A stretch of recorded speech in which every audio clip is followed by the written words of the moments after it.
What's going on, you guys? I'm back with another video. Today I'm gonna try and clone Wave's new plugin, Vocal Bender. So we have it right here. It's a pretty simple plugin, but I'm gonna go ahead and clone it anyway, even though it's really similar to M Transformer.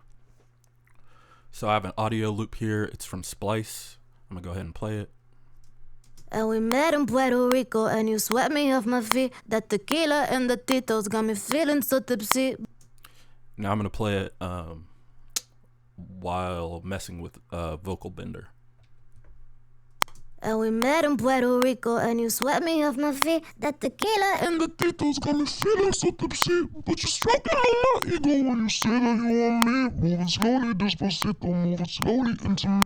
And we met in Puerto Rico, and you swept me off my feet. The tequila and the titos got me feeling so tipsy. But you're stroking on my ego when you say that you want me. Moving slowly, despacito, moving slowly into me. And we met in Puerto Rico, and you swept me off my feet. The tequila and the titos got me feeling so tipsy. But you're stroking on my ego when you say that you want me. Moving slowly, despacito, moving slowly into me. And we met in Puerto Rico, and you swept me off my feet. The tequila and the titos got me feeling so tipsy. But you're stroking on my ego when you say that you want me. Moving slowly, despacito, moving slowly into me.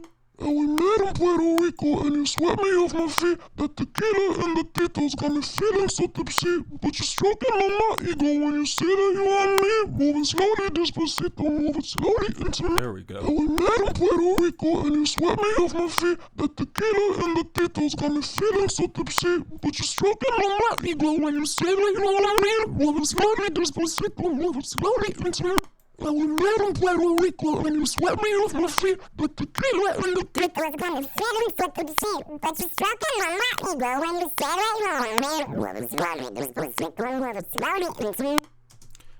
Alright, so I think I got it. I'm going to do this one all the way from scratch, so this video might be a little bit long. But yeah, just stay along with me, and we should be able to get this done. So first thing I'm going to do is I'm going to open up MXXX.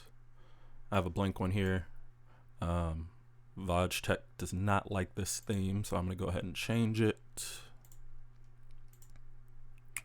to the default. Oh, no. Let's do Neon 14. Okay. Alright, so step one is we're going to add M Transformer. So where you at? I'm going to go ahead and type it in. Transformer. Okay. So the two big knobs on Vocal Bender, and I'm going to pin this so it stays open and open up Vocal Bender. I'm also going to reset. So these two knobs, the pitch and the format knob, are pitch here and format shift here. So the first thing I'm going to do is create a multi-parameter. Actually, I'm just going to use this first one. So I'm going to learn pitch shift up and down. I'm going to name this one. I think it was called pitch.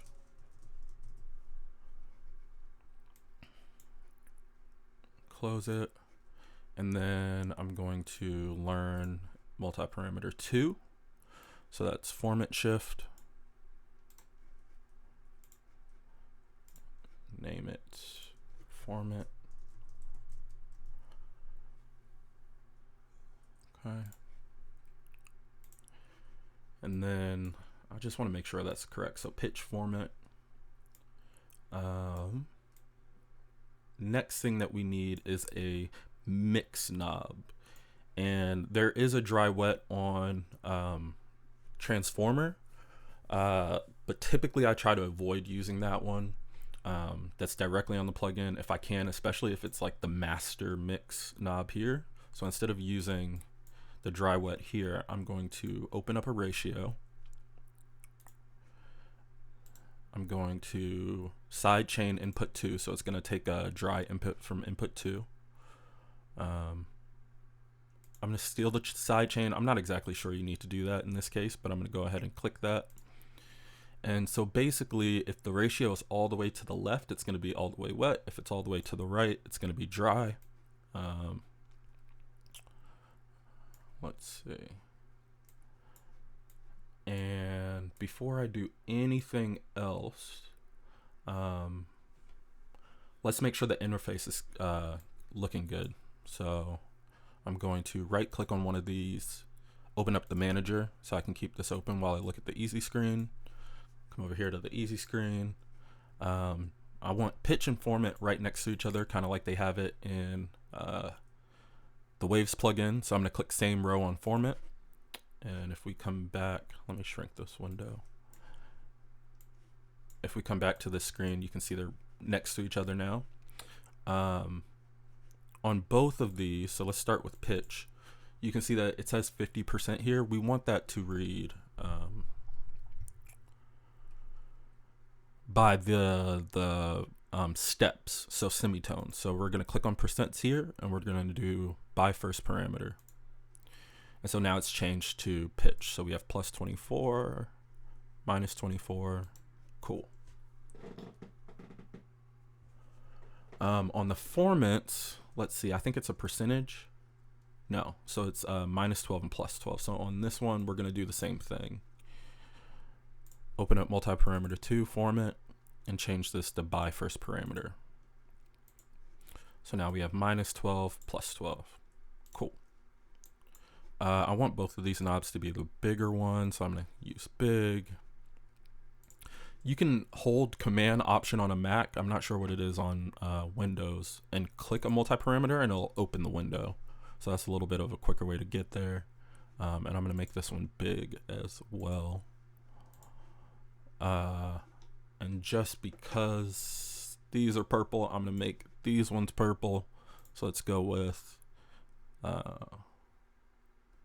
maybe this one.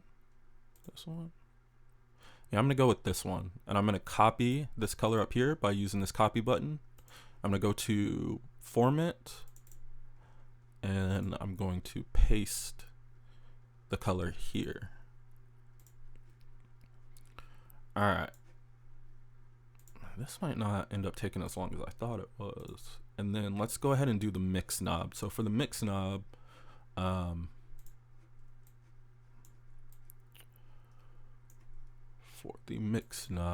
we're going to need another multi-parameter. But there's something funny that goes on here. So, and you have to be careful of this.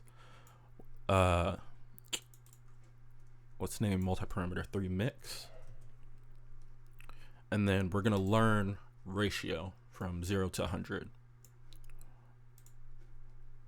So ratio, if you use the first lane, all the way to the left is 100% wet. So we have to invert this so that on the easy screen, this says 100% when it's actually flipped or inverted. So let me see if I can pull this. Let's pop this out and I'll show you what I mean. Close this window. So if I come this way, at 0%, this is 100% wet because it's taking the volume from that first channel. So what we're going to want to do is open up mix, the multi-parameter, and we're going to invert mix.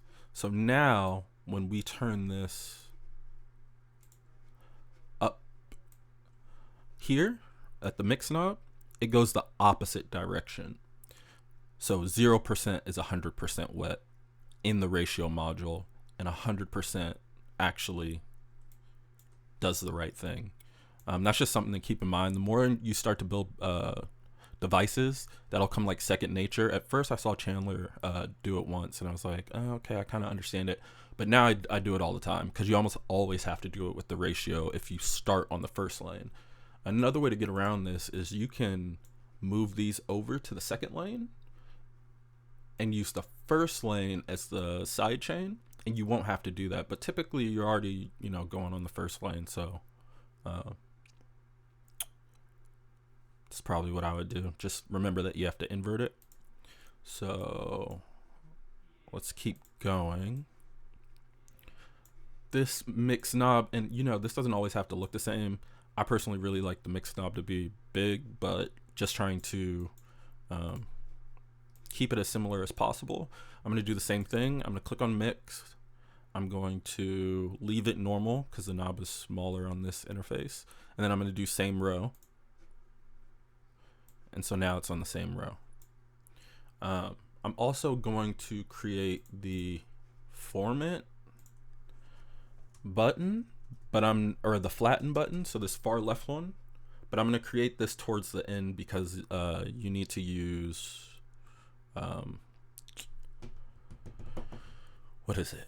The auto-tune plugin. So yeah, I just want to do everything first with transformer, and then we'll work on that last. So let's go ahead and create flatten, and we're gonna have to change pitch. Well, let's move this to the top, and then we're gonna have to change pitch to same row so that they're all in the same space.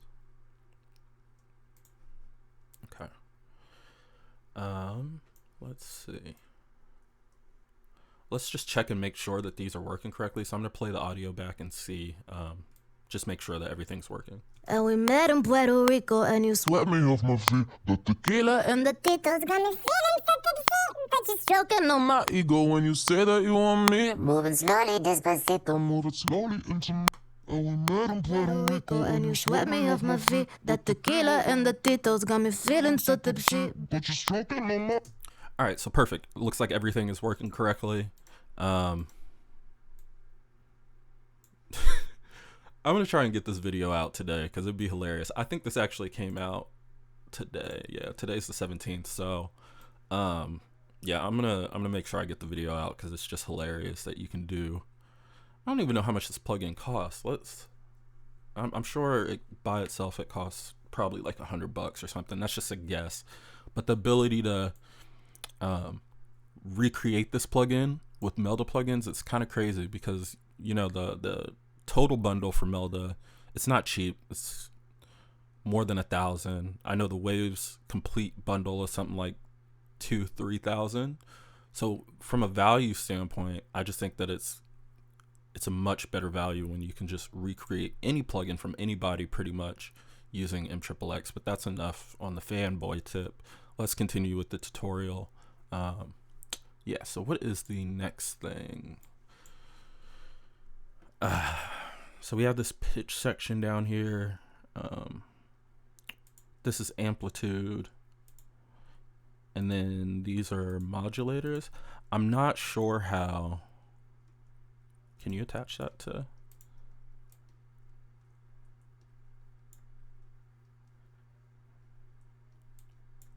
I think you can. How do you? What do you do? No?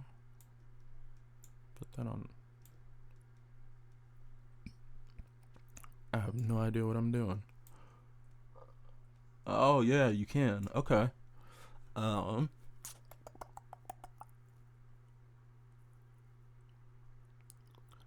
This is interesting because this is going to be a problem.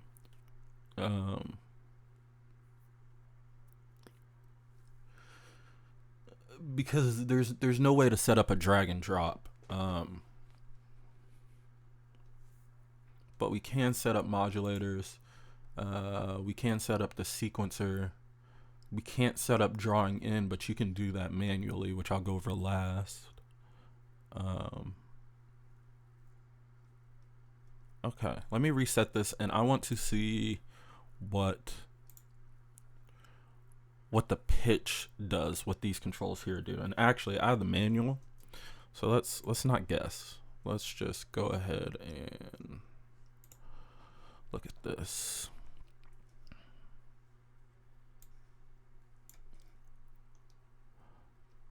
Okay.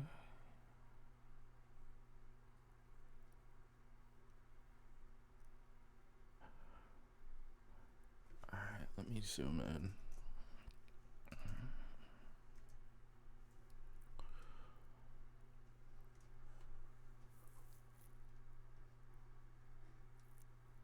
The amplitude modulator lets you use the amplitude envelopes of the voice signal to manipulate other controls of the plugin. Okay, that makes sense. So it's a follower modulator. I can do that. Yeah, we can definitely do that. Now let's see what pitch does. If it's similar, I'm pretty sure we can do that as well. Yeah, this is all doable. The question is, how do you point the modulation to another parameter? Because it's super easy to do when you're in the edit window. So, you know, you just either learn one of these or you open it up and click the plus icon and attach it to a parameter. But when you're on the easy screen, this whole modulation attachment thing does not, it's not an option over here. Okay.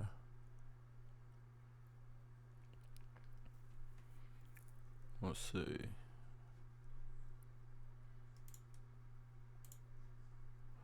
One, two, three, four. Okay. So let's set up the modulators that we're going to need. Can you rename a modulator? Modulator 1. Let's see if you can. Nah, you can't. So sequence or LFO.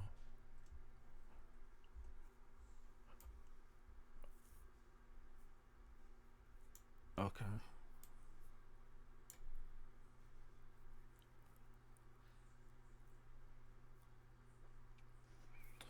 And then how do you change the shape?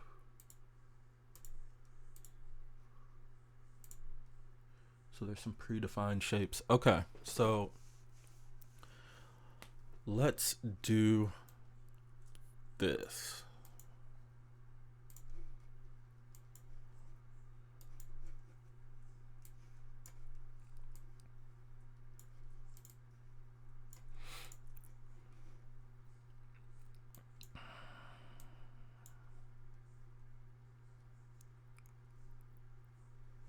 Is OBS still on?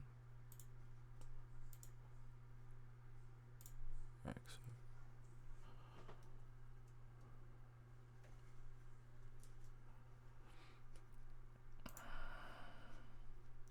Okay.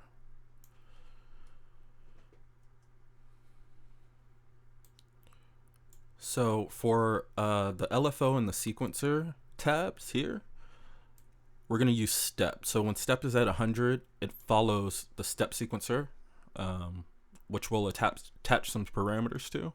And then when step sequencer is at 0, you can use the shape knob for some of these predefined shapes that they have down here in this folder. Okay, so first things first, let's create another multi-parameter. And we're going to name this one mode. And then for this MP, we're going to learn step.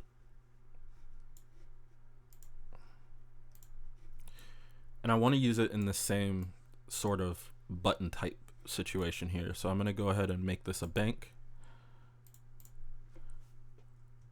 2. I'm going to turn off interpolate because it'll let you do values between the two that we choose, and we just want 2 specific values. So we're going to go to 0 and 100. At 0, it's going to be LFO. So we're going to name that LFO for that bank. And then for 100%, it's going to be the sequencer. So we're going to name it sequencer or SEQ. And then we want that to be a button. So let's go ahead and click through these till we get something similar. That kind of works. That's pretty nice. For the time being, let's just do a tabbed situation.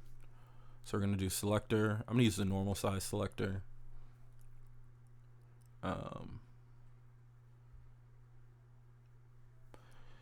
And actually, I'm going to group these. So this is gonna be, how do you do this? Mode hash M1. Does that work? No.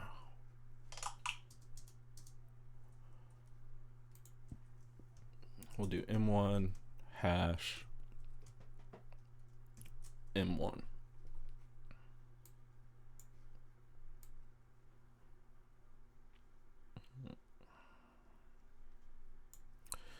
And I don't really want this second M1 here, so I'm going to go ahead and change the panel type to panel with no title. And so for the next thing, or actually let's test this out and make sure that it works.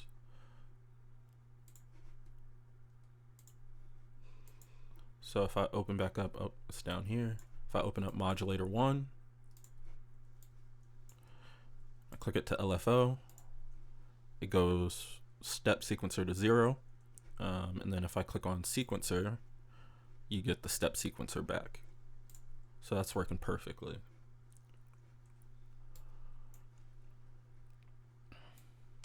Let's see, what is the next option? So we can't draw, which means that this draw and this eraser don't really matter, but we have these predefined shapes that you have here. So the easiest way to do this is going to be using a knob or a slider, because I don't want to limit you to how many different shapes that you can have. And the Melda modulator or LFOs are more fluid. They have a lot of options in between 0 and 100%. So I'm just going to attach a MP to the shape knob here. So we'll go ahead and learn shape, turn off learn. Let's look at the interface. We're going to name this shape, and we want it to be in that same category. So M1 hash M1. And preference is something else like a slider. So let's go ahead and click through these and see what we can find. That looks good to me. But once again, we have this 50% here. So let's go ahead and change that to by first parameter. And so now you can see the exact type of shape that you have here. It's not as nice as, you know, having these visual cues, but I think it's more flexible than what Waves offers. And I'll also show you some ways where you can make this shape, whatever you select, even crazier by using the transformation options that we have. So let's see. They have a knob for rate.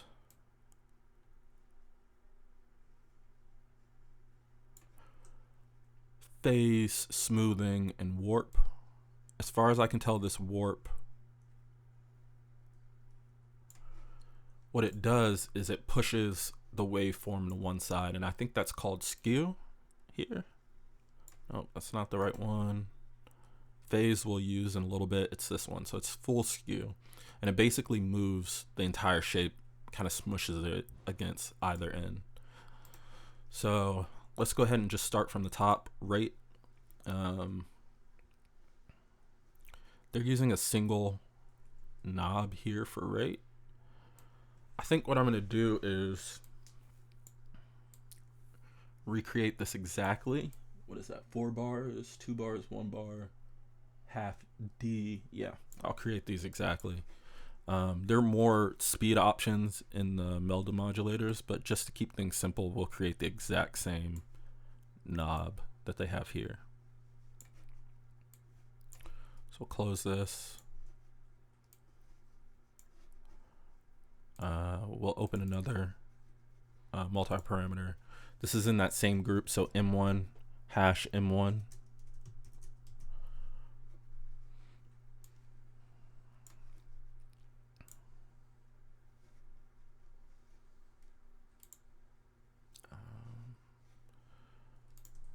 And then we're using rate. So for this one, we're going to use banks again, and we're going to learn first.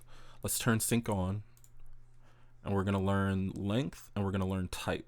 And I think that it only uses, let's see, dotted, straight, and triplets. So we don't have to use the tuplet option. So we're going to start from the bottom, which is 4 bars.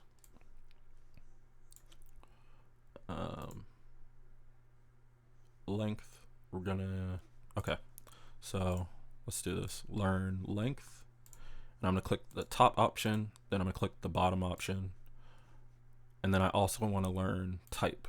So I'm gonna click the top option, I'm gonna click the bottom option.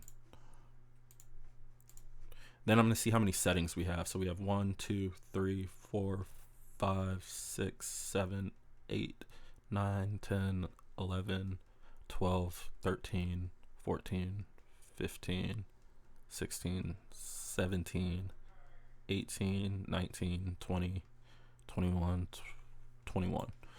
All right, so we have 21 options. I'm going to turn off interpolate for both of these, and I'm going to change the number of banks to 20.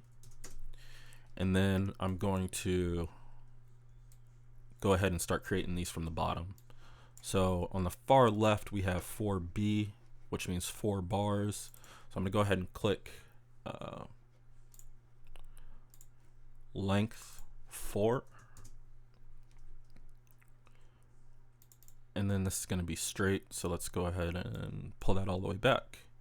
Then on the next one, it's going to be 2 bars, I believe. Yep. So we're going to put a 2 here. I'm probably going to speed this up. Next option is 1 bar. So we're already on 1. We're going to bring this down to straight. Next one is half dotted. So we're going to bring this to half. We're going to use dotted. Next one is half. So we're going to go to half again. Oops. Then we're going to do straight. Next one is a 4th dotted. So we're going to go to a 4th. We're going to do dotted. Next one is half triplet. Half triplet. Next one is a 4th. So we're going to go with 4th and we're going to go straight. Next one is an 8th dotted. I'm going to go 8th dotted. And before I lose all of my work, I'm going to go ahead and save version 14. I'm going to say this is A and D vocal bender.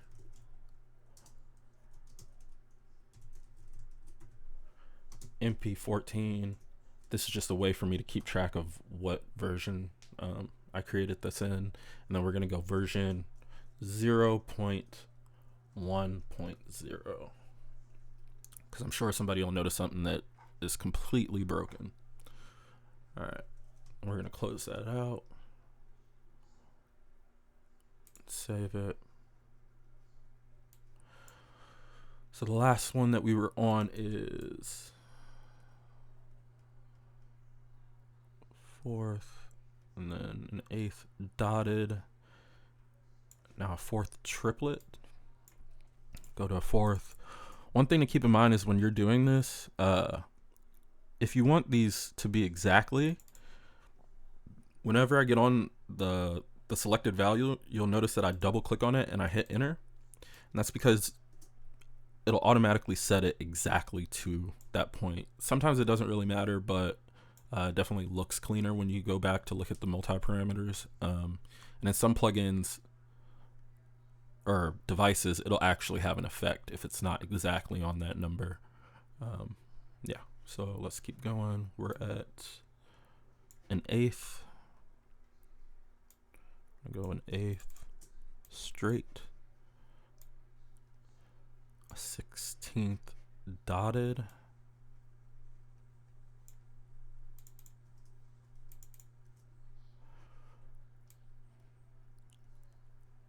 An eighth triplet. 1/8 triplet. 1/16, so that's going to be straight. 1/16 straight. Then we're going to be a 32nd dotted. So 1/32 dotted. 1/16 triplet.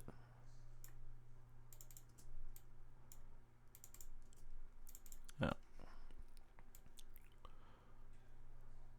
1/32. So it's going to be 1/32 straight.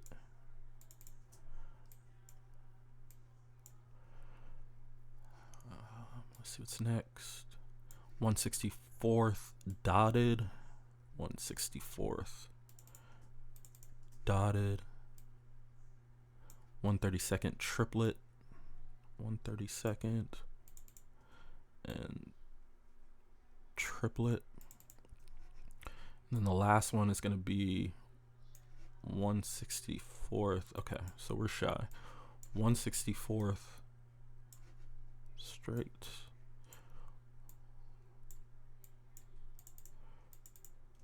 64th straight. And then I have one more that's going to be 1/64th triplet. I didn't take in the first one when I did the count, I think. So what is this again? It is 1/64th triplet. So we're going to go to 1/64th. We're going to go to triplet. And that should do it. There are a lot more options for speed here. We could go all the way up to 128 or all the way down to 128th. And there are also tuplets that are available here. But just to keep it as similar as we can to the original, I'm just going to go with these options. You can definitely add the others if you want. Once we finish up with all of these, one thing that you can do, hopefully this works, you can do set names by values, and it will set names that way. This didn't really help though, because I still have to put in the type, but we'll just do for B to B.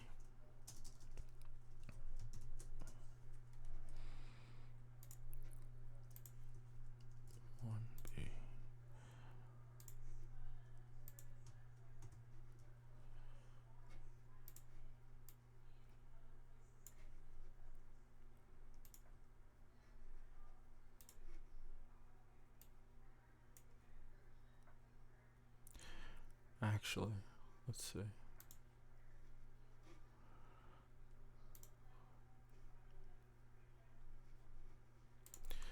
I'm going to change this to first parameter, just so that you can see it here. Make sure that it's working, and it is. All right, I'm going to continue with the naming now.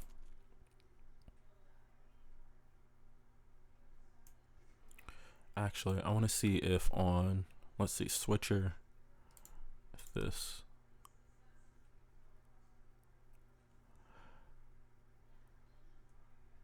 Yeah, so an interesting thing that this does is it groups things with similar names. So if we were to put an S next to, actually we probably don't have to. Let's just get through the naming and then we'll figure out what we'll do next. So 1/2 dotted, 1/2 straight, 1/4 dotted,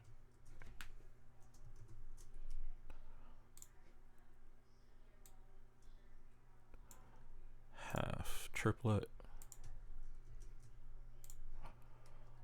1/4, 1/8 dotted,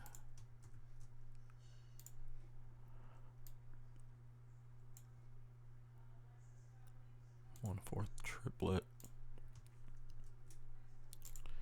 And you can see over here, I'm pretty sure, still not grouping them, but we'll keep going and see if it ends up doing it. So we're on 1/4 triplet, 1/8 straight, 1/16 dotted,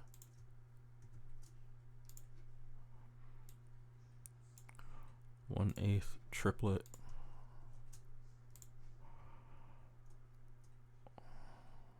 1/16, 1/32 dotted,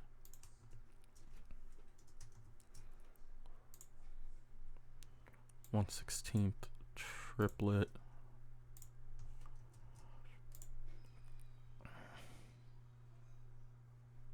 that's straight, this is a dotted,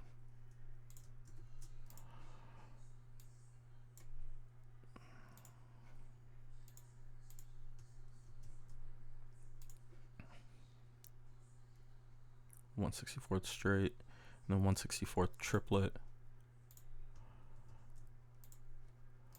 One thing that I like to do is save these presets. So on this one, I'm gonna call it waves modulator, and I'm just gonna do rate. And you can actually select these in other projects and it'll bring up the MP in the exact same way that you had it before. So I'm gonna go ahead and save that. And it's not grouping them, so let's see. I'm going to change this back to a knob so that it matches. So we'll go normal button, rate. And then the next thing that we have to do, I'm gonna save this as well. Next thing that we have to do is warp. So warp is, it's the full skew. So let's go ahead and create a new modulator.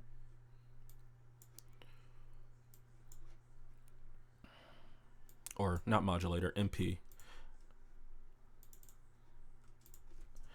It's going to be the same group, so M1 hash M1. And the name, we're going to do warp. I'm going to do it all caps, just to, well, let's do warp. And let's see. I'm curious if the default position of this is centered or not. Come here, it is centered, so I'm pretty sure you can go both skew directions. So here's our warp knob. We're gonna come back to our modulator and we're gonna go to advanced and we're gonna attach the parameter to full skew. So learn full skew all the way up and down. And we're gonna set this to by first parameter, and we're gonna set the, let's see if we can get that window open again. Okay, so if you look here, the color is coming from the far left to the far right.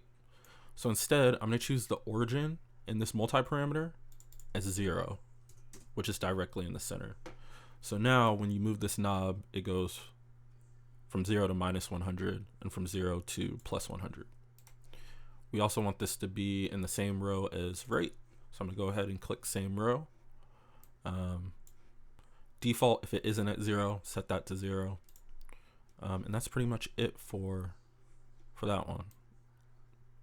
Simple. There's no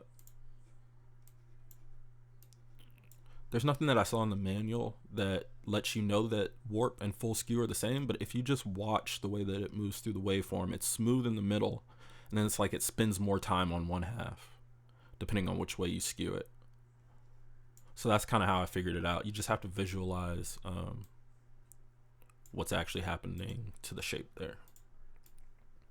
So the next one is going to be phase. You can use the phase down here, but instead I'm going to use the phase in the advanced panel. So back where we set up full skew, I'm going to go ahead and exit out of warp. I'm going to exit out of rate. And I'm going to copy and paste this one because I don't really feel like typing in M1 hash M1. So copy and paste. On this new modulator, we're going to name it phase. Yeah, phase. So phase, phase, and then we're going to delete this modulator and we're going to learn,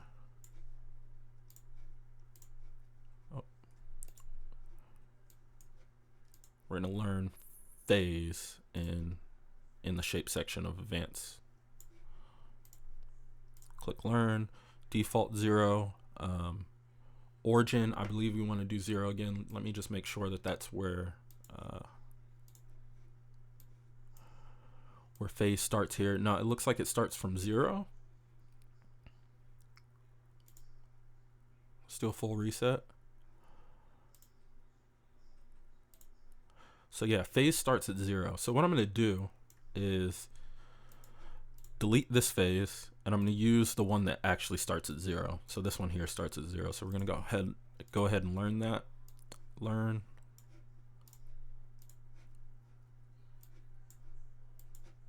Close the multi-parameter. Come over here to phase and make sure that that's working correctly. It is, but we copied this from warp, so we have to change our origin. So origin we're going to put at 0, and then default we're going to put it at 0. And then when we come back out here, you can see that the color is going from 0 to 100, and it actually tells you the phase in degrees and percentages, which I think is cool. But if you don't want that, you can come into phase and you can change this from by first parameter to percents, and it will not show you it in degrees. But I personally think the more info you have there, the better. Sometimes your mind thinks in the 360 view, so I'm going to leave them both there by doing first parameter. All right. Next thing, let's see. Rate, warp, phase, smooth. So I believe that smooth just smooths out the shape. I might be wrong with that, but when you move it, it doesn't actually look like it's changing anything. So I think if it's a really jagged shape like this, sort of this noise shape, smooth probably just smooths out those jagged edges. So we're going to go ahead and use the smooth value inside of the modulator.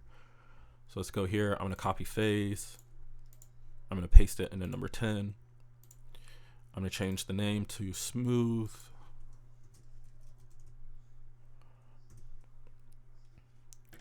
I'm going to delete phase and learn smooth from 0 to 100.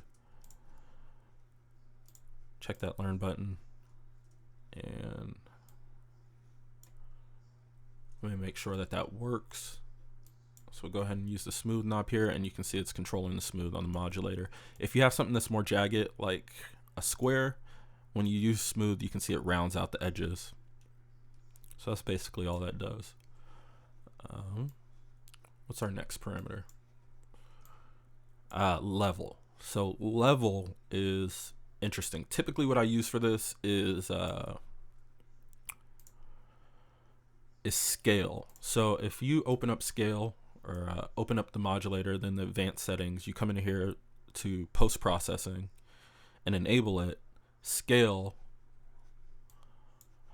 what it does is it zeroes out or centers the shape. So the more I bring this down, the less strong the modulator or LFO effect is going to be, because 0 is basically off, and the further up you go, the more drastic that becomes. And this goes up all the way to 1,000. We only need it to go up to 100. So what we're going to do is copy this, smooth, paste it. I'm going to call this level here. Let's see. Delete this guy. Open up the advanced panel again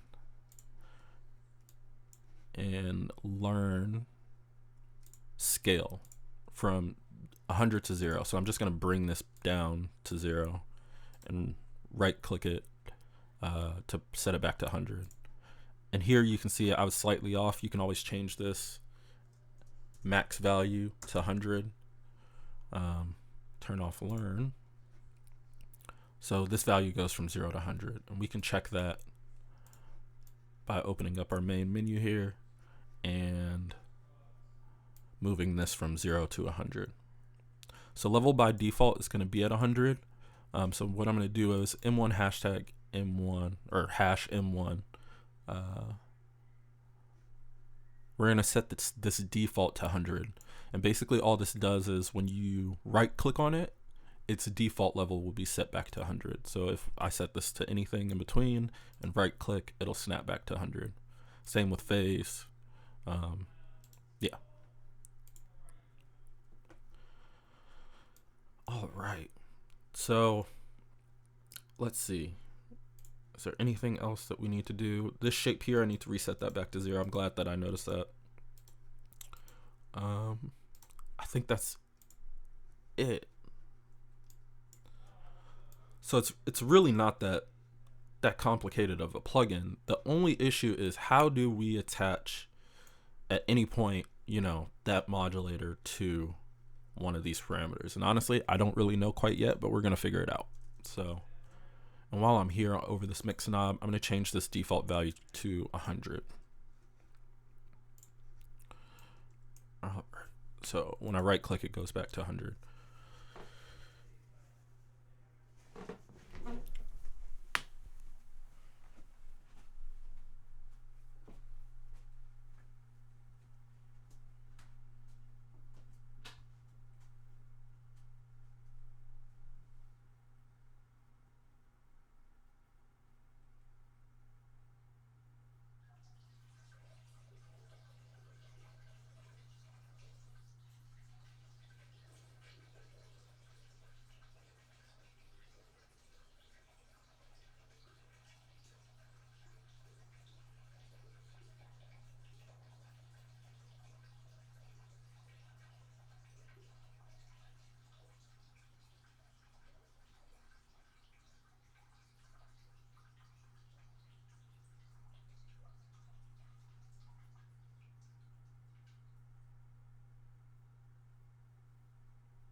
Let's see, what do we have next?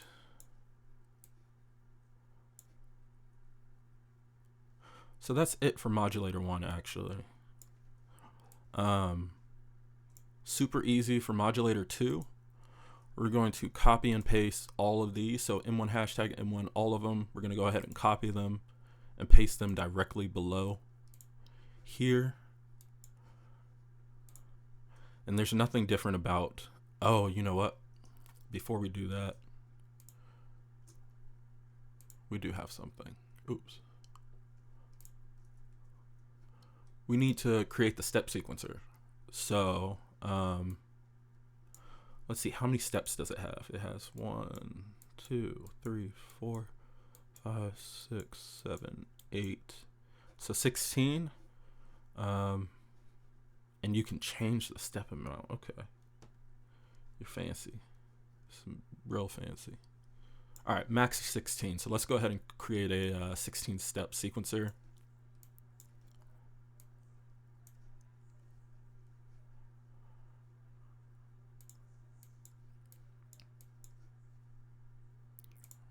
We're going to use mod 1.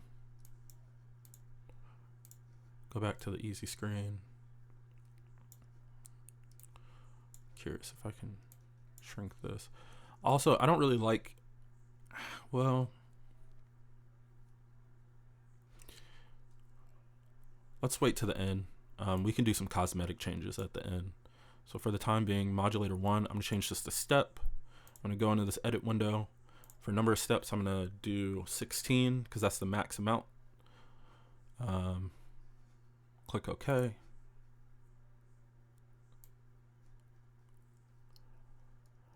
And so for step 1, actually, let's open this back up. For step 1, we can click learn and take this first step from 0 all the way to 100. I'm just going to click OK and name this step 1. And then for this, we're going to do M1 hashtag sequencer. I actually want this to be in a separate window. And I'm going to do panel type. Let's go display, maybe display 2. Okay.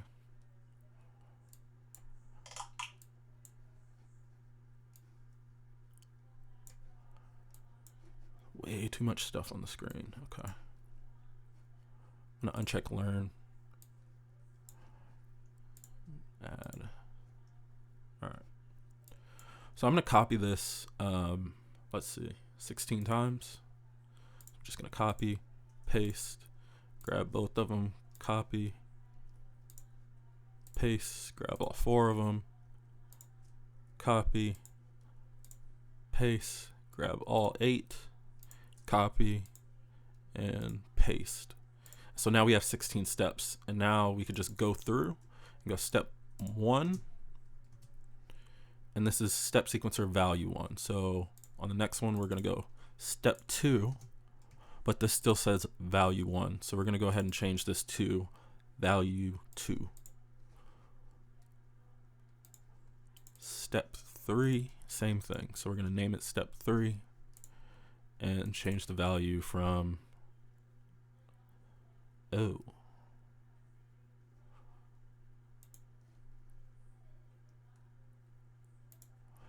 Actually, let's delete all of these really quick.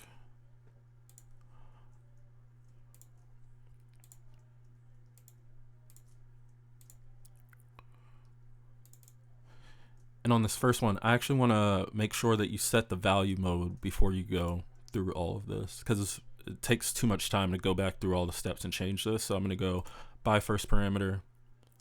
Let's see.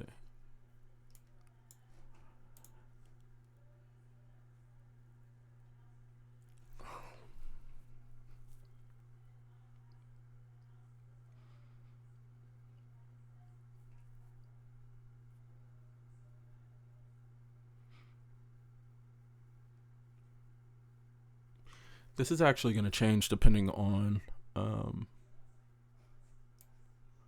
what you connect this to. So for the time being, I'm just going to change this origin value to 0 and default to 0.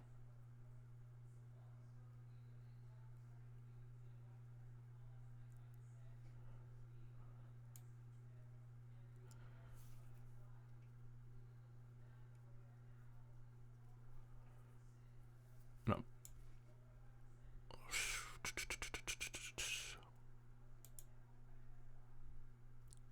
Yeah, let's just leave it like that for now.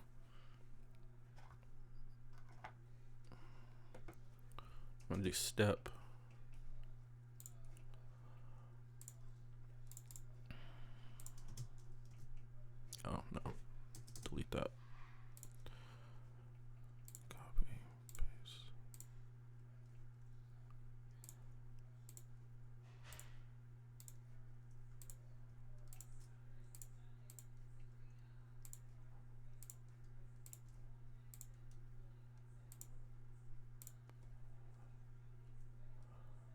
So is that 16? Let's go ahead and count them. 1, 2, 3, 4, 5, 6, 7, 8, 9, 10, 11, 12, 13, 14, 15, 16. Perfect. And let's continue doing what we were doing before. So step 1, value 1. Step 2, value 2.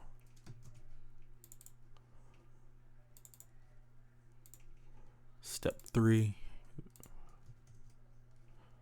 value 3. Step 4, value 4.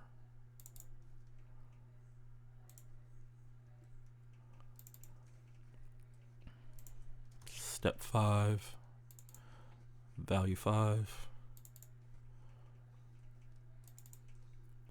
Step 6, value 6.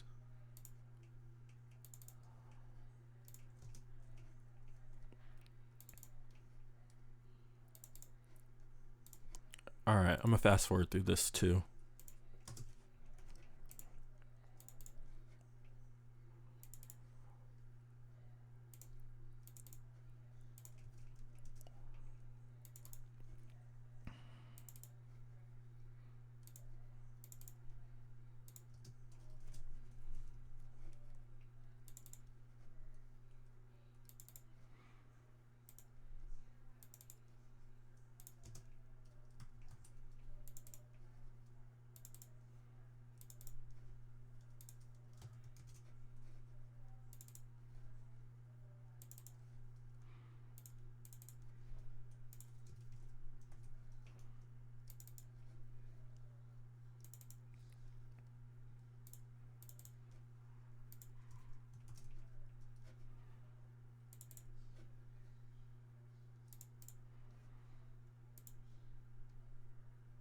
That is not right. Step 14, value 14. Let's just make sure 13's right. Yeah. And then step 15.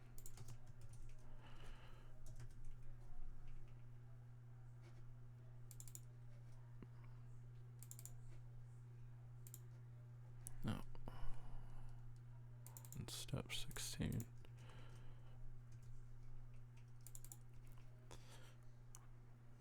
Value 16.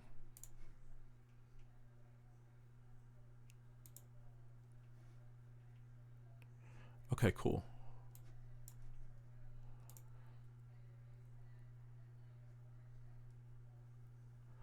Oh, and one thing to remember is if we look here on the first one, we're going to want to do editor mode. Where is it? Bar start. And on the last one, we're going to want to do bars end. Otherwise, you won't have a step sequencer. You'll just have a bunch of knobs, which is not what we want. I'm going to go ahead and save this again.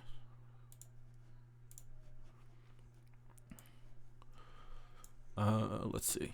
So when we move these, we should be able to move all of these in the step sequencer. And when we turn the step sequencer, let's see. When we turn this back to LFO, it should switch to LFO, and then we can use the shape. So sequencer, and then LFO. What I'm going to do is I'm going to add an enable button.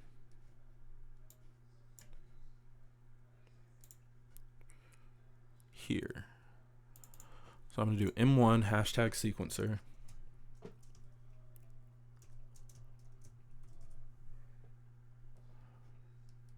And I'm going to say enable. And I'm going to change this to an enable button. So let's see. Title enable button.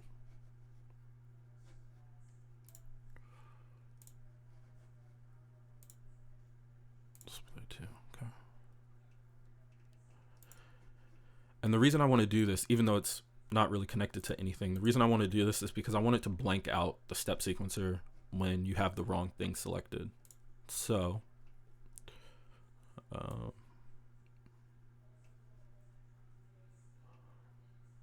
let's see. So this mode button up here at the top, I'm going to open this and I'm going to learn the enable button here. And so when LFO is selected, we want this to be off. When sequencer is selected, we want this to be on. So when we click here, it'll turn it on and off. And that's just a visual cue to help people sort of identify which sort of mode they're in. Don't have to do it. It doesn't actually change anything, but visually I think it helps out. Selector big, cool. Let's see what else.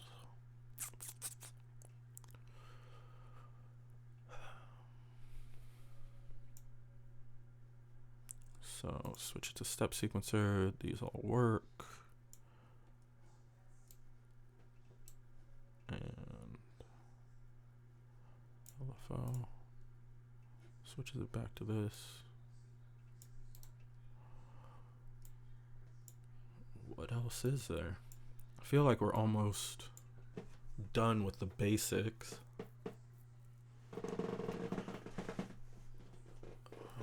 Let's see. What does this do?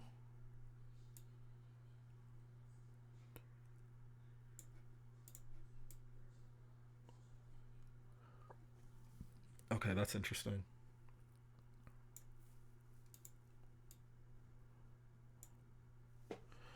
All right, so this little musical button here, it switches it from sync to rate. So, or from like a musical rate to frequency. So that's not hard to do. We just need to create the button for it. What do I want this? I think I'm gonna put it right under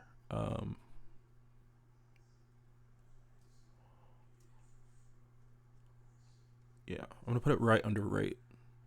So let's find level, because it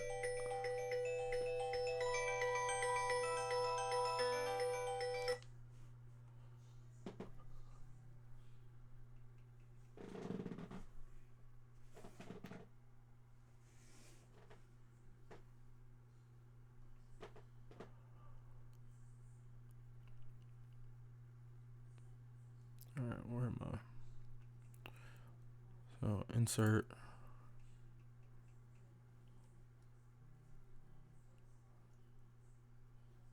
I'm just gonna create a new one. So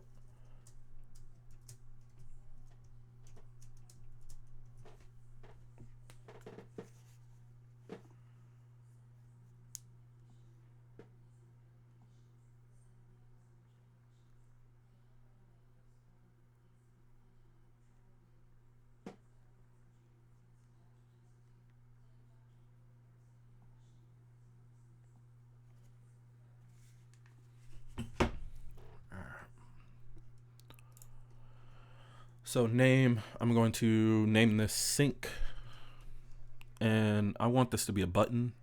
So we're gonna go ahead and do, let's see. We're gonna click banks, and then I think it's checkboxes. Let's see. Yeah.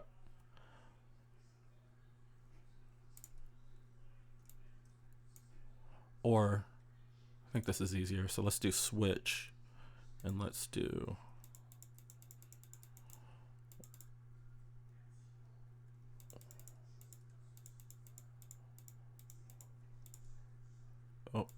checkbox. Cool. So it's just a small little dot right here. And we're going to attach this to,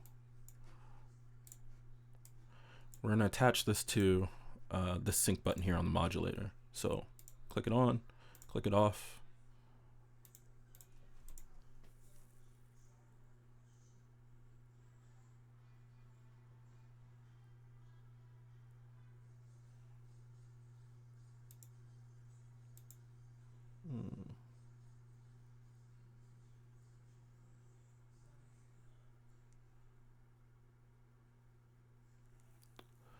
So actually, this is one of those things that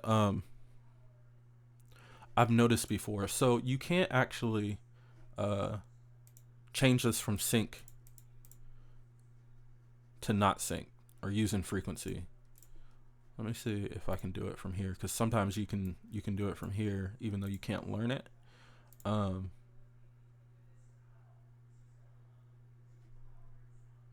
value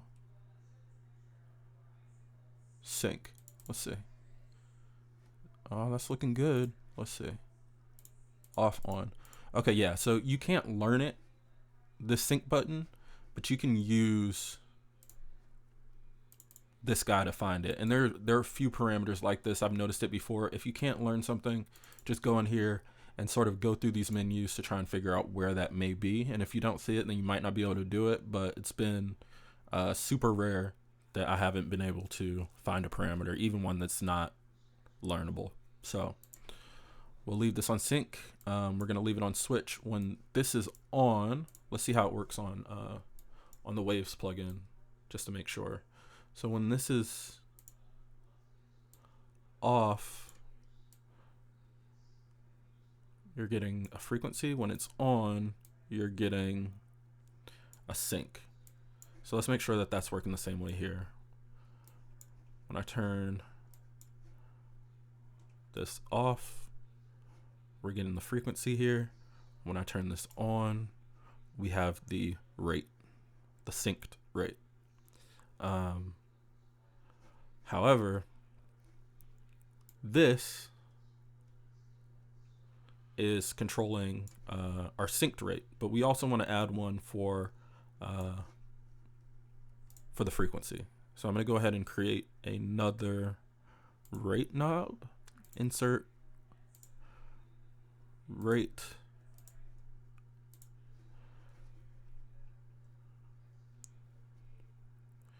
And then on the second rate, I'm going to delete these two, change it to normal, and I'm going to learn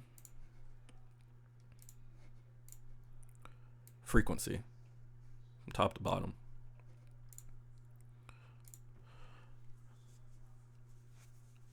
If you copied and pasted the original rate, this should already be on default, or this should be on origin 0. Default, I'm going to put at whatever vocal bender is at. So let's reset this and take a look. Set an eighth at 2.5. Okay, so default, we're going to do 2.5.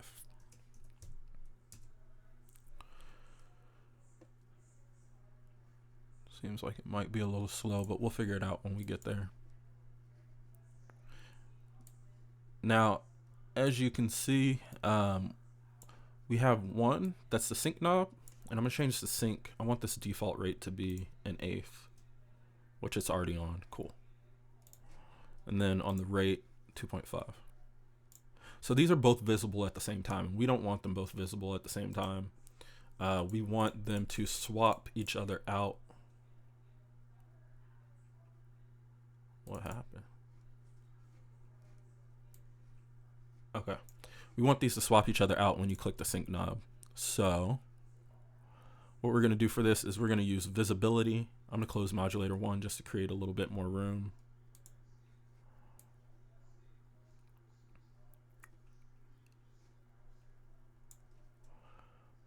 Open up sync. And we're going to learn visibility. So for this first rate, we're going to open it up. We're going to click visibility. For the second rate, we're going to open this up and we're going to click visibility. And then we're going to make sure that we uncheck learn here. And so let's look.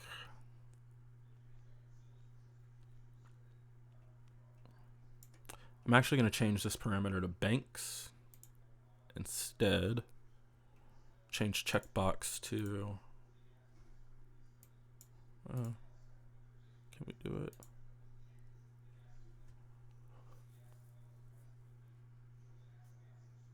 No, it's a switch. It's going to go from 0 to 100, so we can leave that how it was. So let's go checkbox, so it's still the way that it was. When we turn this on, we want sync to be on.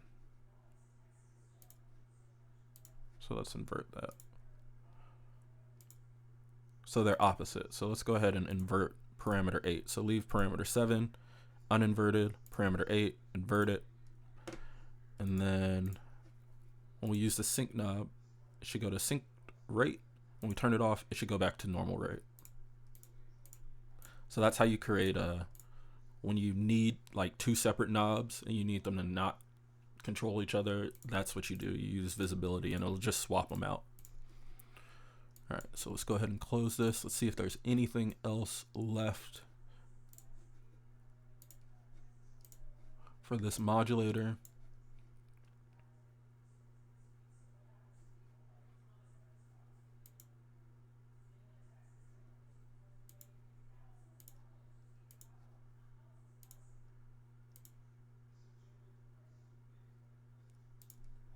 Okay, so that's about it, actually.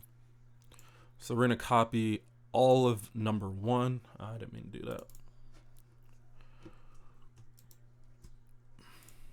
We're going to copy all of these M1s. And we're going to paste them. Copy. Paste.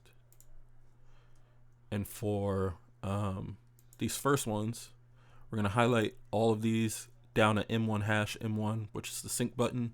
We're going to set group as M2. I'm actually going to change this to general.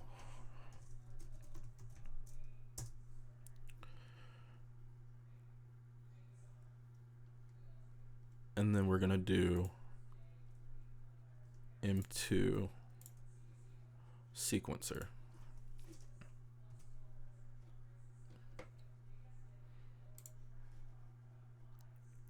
So now we have two separate modulators, modulator 1, modulator 2, and they're on different tabs. And all we have to do on the second one, before we do this, let me change M1 hash M1. I'm going to change it to M1 hash general. I think that's right. Make sure.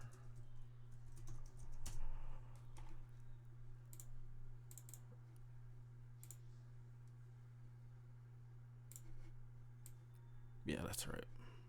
So panel, no title.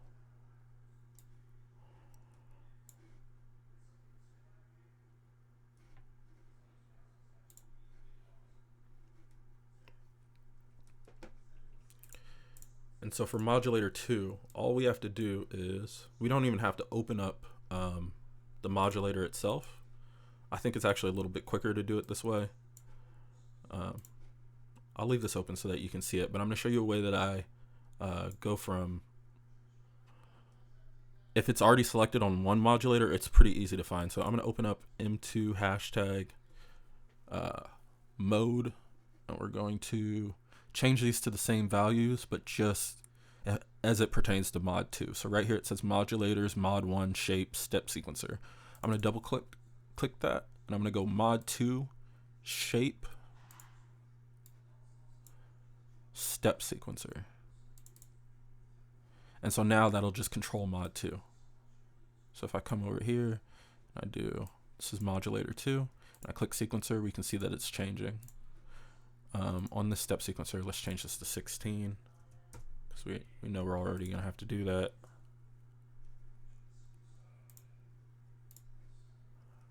Okay. And this one says param 14. Remember, this is the enable button. So let's go down and see where the new one is, and that's going to be parameter 40. So we're going to go here, parameter 40, and we're going to double click on that. So now this should control the enable for number 2 for the step sequencer. And we're just going to continue like that. So for 32, which is shape, modulator 1, shape. So we're going to go modulator 2, shape, and then shape. Rate, we're going to go modulator 2, and then we're going to go length. Then here we're going to go modulator 2, we're going to go type. And so now when we do this, you can see it changing down there. So remember, we have two separate rates. So for the second one, this is going to be the frequency. So we're going to go mod 2, and then we're going to go frequency. Let's close out of that one. Warp, modulator mod 1 shape transformation full skew. One thing to keep in mind is if the second modulator that you're using is basically doing the exact same thing as the first one. If you notice, when I came in here, I had to redo all of the settings for the step sequencer, set it to 16. Right now, I'm gonna have to open up advanced, make sure I click enable on this post-processing knob, make sure everything looks good or matches the settings that we did with the previous modulator. An easy way, though, to fix that is open up modulator 1, click copy, and paste it in a modulator 2.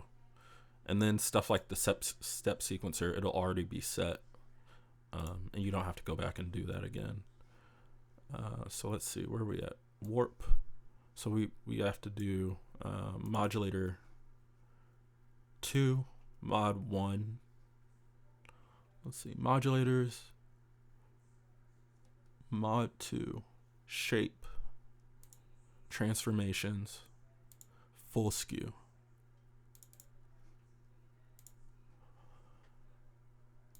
And then for phase, we're gonna do mod 2, phase, which is already clicked. Smooth, same thing, so mod 2, and shape and smoothness.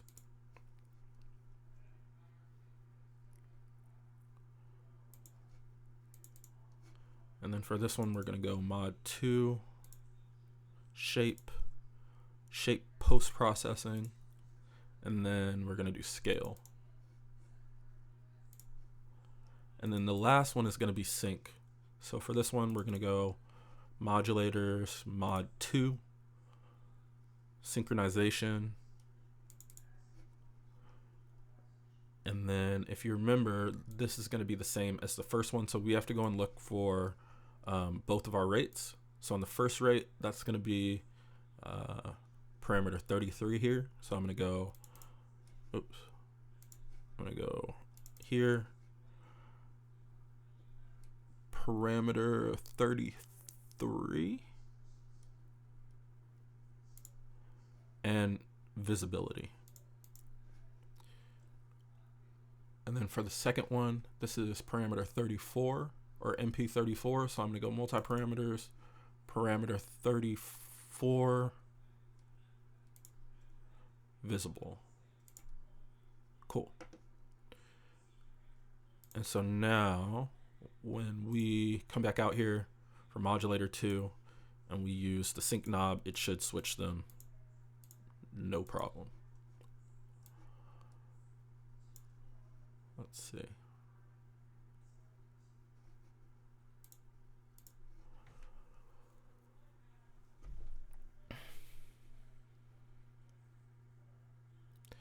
And then on the step sequencers, it's the same thing. So I'm just going to go through and I'm going to do them using the menu. So I'm going to double click on this, mod 2, shape, step sequencer, value 1. So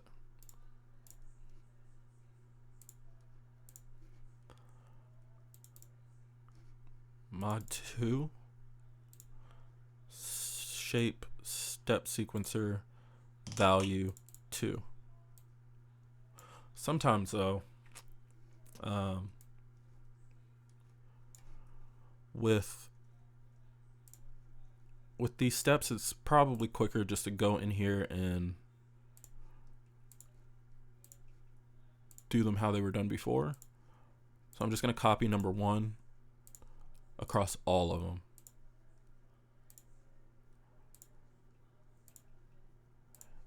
And then when we double click on this, it should be a lot less clicking. So we can just click value, let's say, step 2, value 2, step 3, value 3. Just keep going on like that. I'm going to fast forward through this.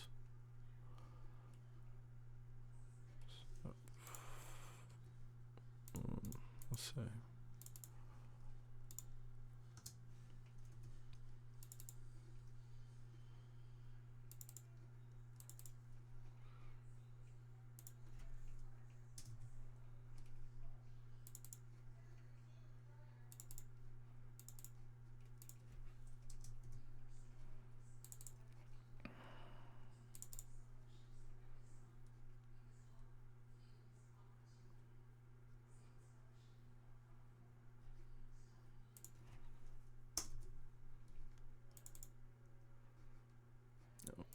What am I doing? Step 7, value 7, step 8.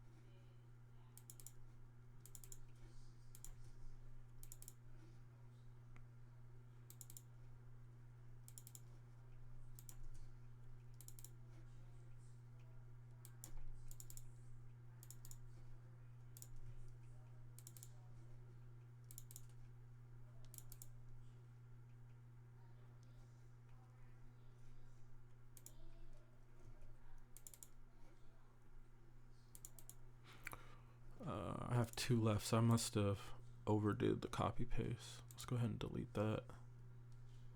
And then we're gonna make sure we change this to bars in. Okay.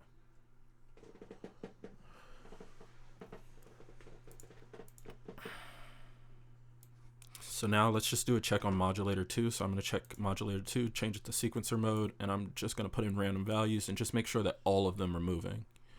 And this is where you'll catch stuff like whatever step this is. So step 5 is not connected correctly. So let's open this up.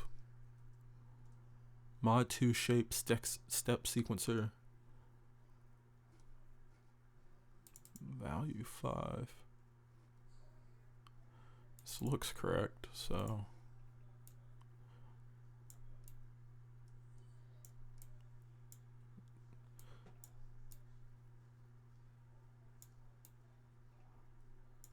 There's no 6. Okay. So let's go ahead and insert, copy, paste step 5 to step 6. Step 6, change the name, value 6. Let's see what we have.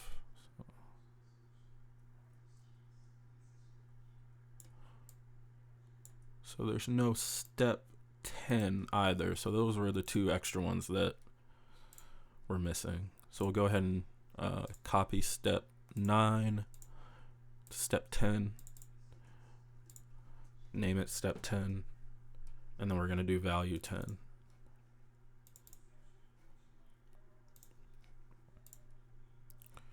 Let's make sure that they all work. Cool.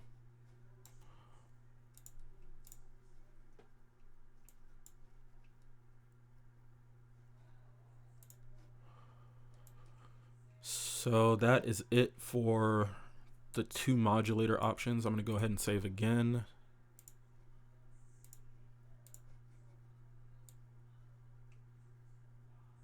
It's not looking half bad.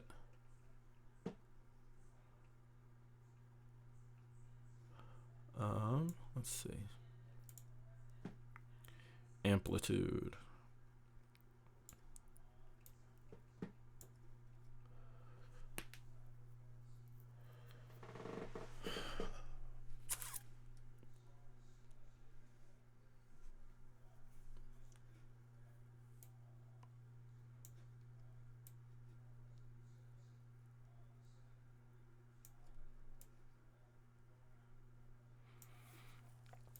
So amplitude and pitch, which are going to be mods 3 and 4.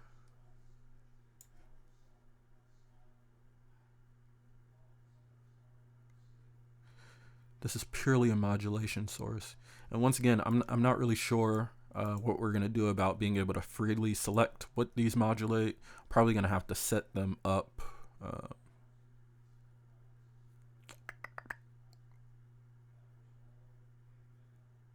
I'm going to have to do some sort of finagling, but we'll figure that out last. So mod 3 is amplitude. So we're going to open this up. We're going to go to follower.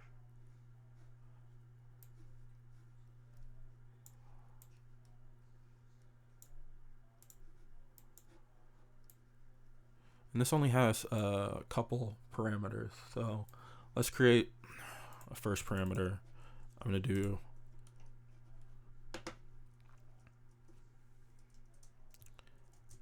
amp hash attack.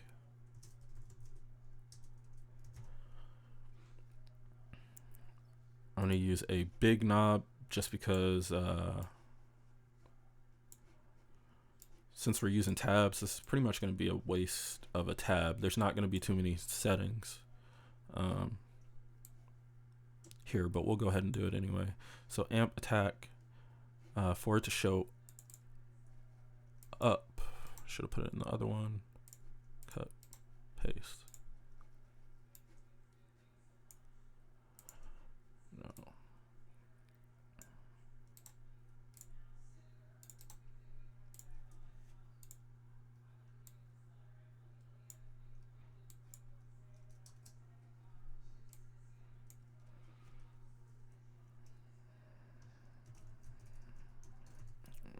We'll call it that.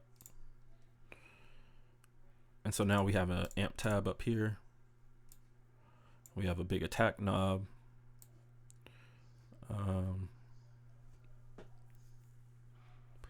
I think what I'll do is I'll just add options that wouldn't otherwise be there. Because you have level minimum, you have level maximum, which are going to play a part in how the follower envelope works. RMS, maybe. I think we'll put hold on there. I think we'll put a button for the side chain.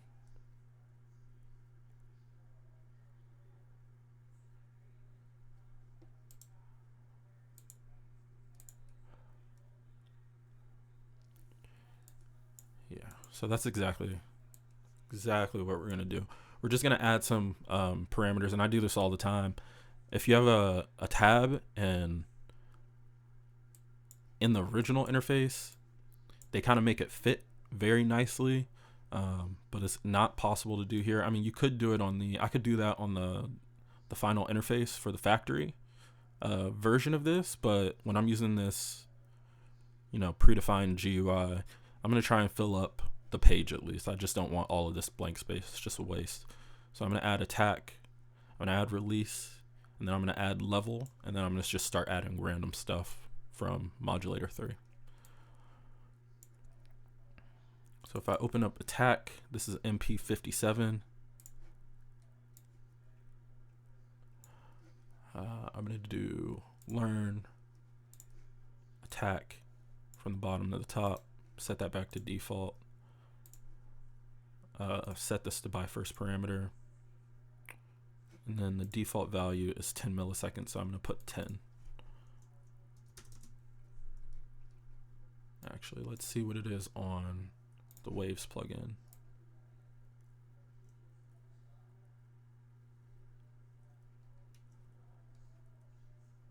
Yeah, so ironically enough, it's 10 on this plugin as well.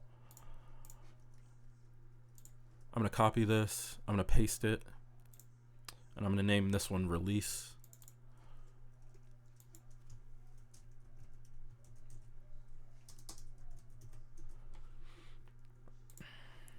And I'm going to have it on the same row. Let's look at what the first one looks like.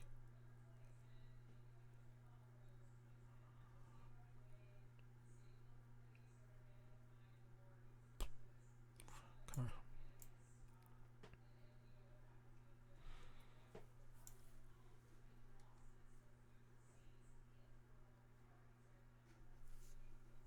So we're going to open up Release, and I'm going to double click on this because I'm pretty sure Release is right there.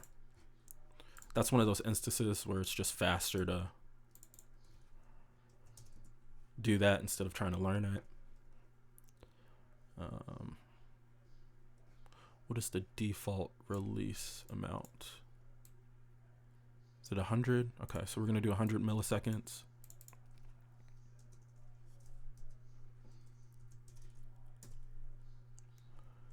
And then let's see.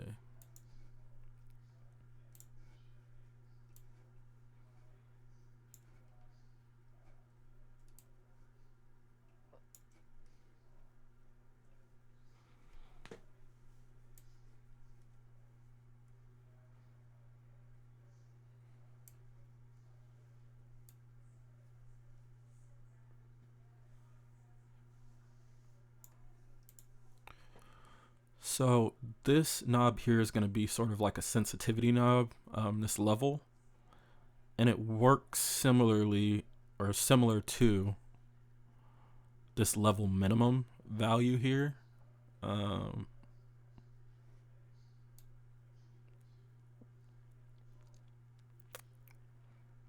So instead of trying to make this one knob, I'm going to do level min and level max right next to each other. So let's create two new MPs. I'm actually going to just copy these two and paste them. And for the first one, I'm going to do level min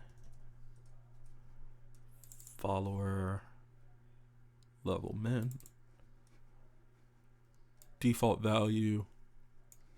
I'm just going to go with what's already on here, which is -50.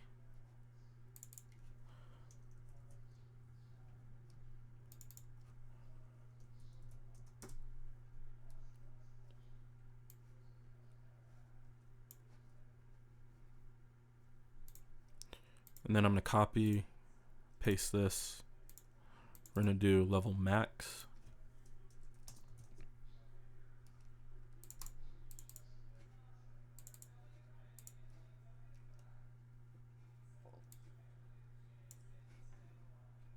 And the default level here is 0. So I'm going to do default 0. I'm going to make this on the same row.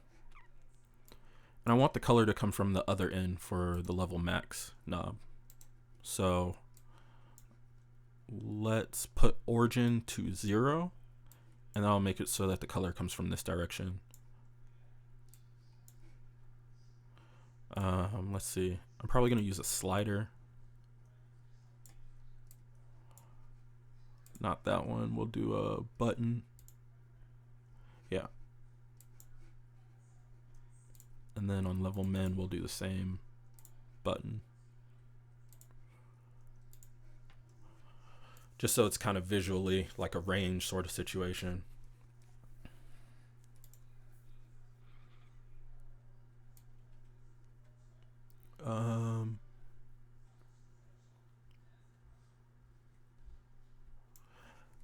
I actually want these to be as a group. I want them amp hashtag detector. Let's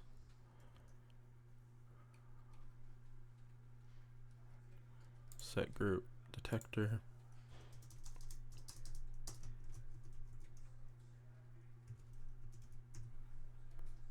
Click OK. So now we have the detector section. Oops.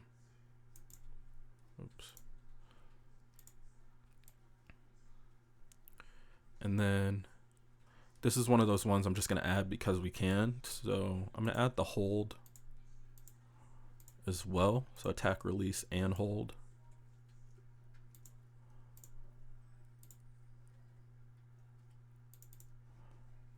Hold. Double click. I'm going to use hold.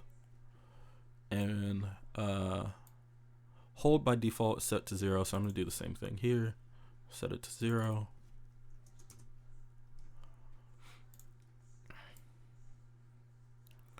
So now all of these should basically control what we need them to. Minimum, maximum. I'm going to go ahead and save.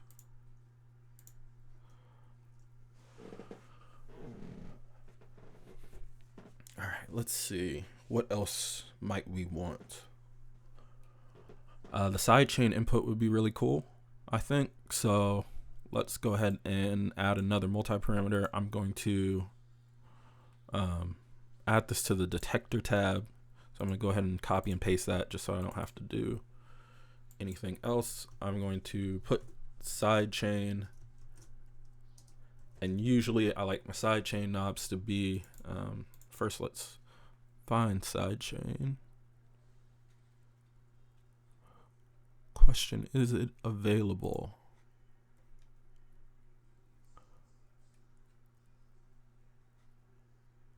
Let's do follower, and then I would think it would be in here. We might have to use a whole nother modulator. I'd like to avoid that though. There we go, sidechain. So click sidechain right there.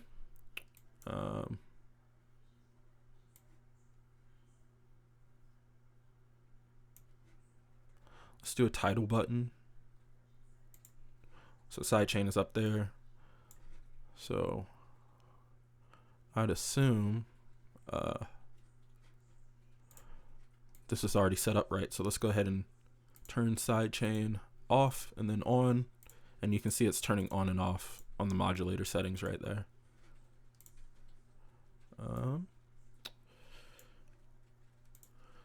Let's see, what else could we add? Could add input from feedback, but we would have to set that up as well. I think last time I tried to do the bandpass, that didn't work out too well, I don't think. Maybe it worked fine.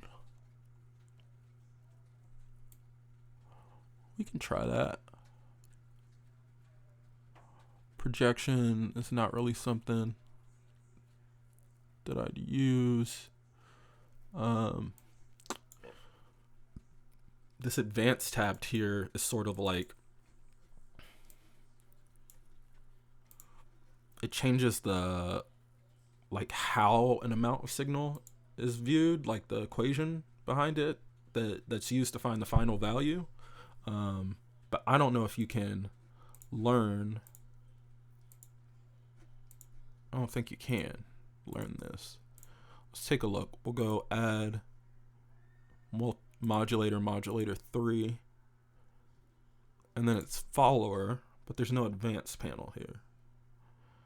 So I don't see how you get mode. Let's see. Mode. No, there's level min, level max. There's a threshold though. I'm not sure what this does.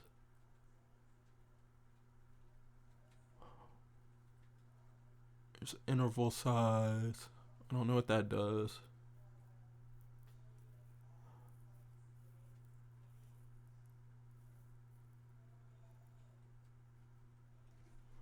I don't see threshold anywhere on here. Let's see. I'm gonna click this threshold one because I'm curious. I don't know what it does. Silence to maximum. which sounds just like our level minimum and our level maximum. But it's got to change something else. So let's do amp. Actually, I'm just going to do this again. I'm going to copy and paste it. So copy one of these and then paste it. I'm going to put it there. Even if I don't end up using this, at least it's there. We can hide it from the view of the original or from the easy screen if we don't end up using it. And I'm going to use threshold. And then I'm actually going to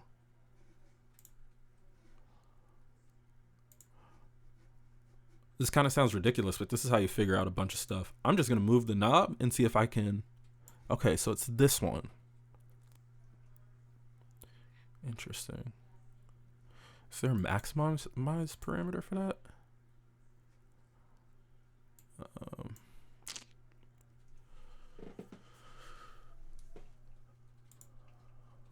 Let's see. Insert, copy, paste. What's the default value for this? -32. So I'm going to change the first one, the default value, to -32 just to keep it in line.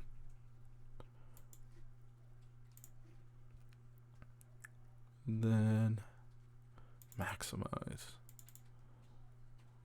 Is that an option? LFO modulation. Delay might be interesting. What does that control though? Delay. Oh, that's the detector delay. Maybe not. Probably not going to do that one. I will do transient mode and release mode. Although transient mode, when you mess with that, it kind of messes stuff up a little bit. But and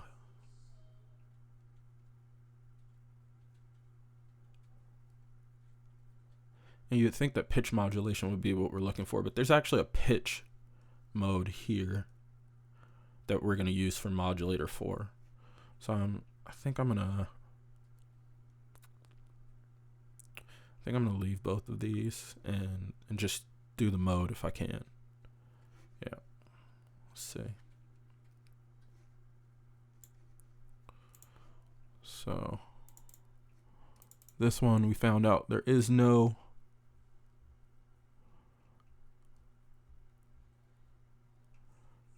there isn't projection. We got phase, we have interval size.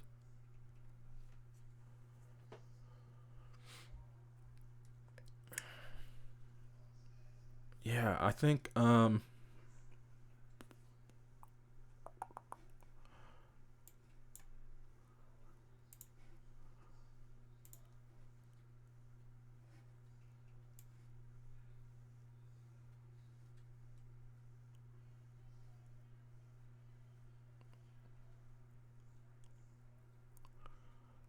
yeah, okay. So I'm gonna delete the second threshold, and I'm gonna copy this minimum and maximum. I'm gonna insert a couple. Actually, no, I'll just put it at the bottom. And so this one's gonna be frequency minimum, and we're gonna use bandpass minimum. And then this one's gonna be frequency maximum. We're going to use bandpass maximum. And then let's see.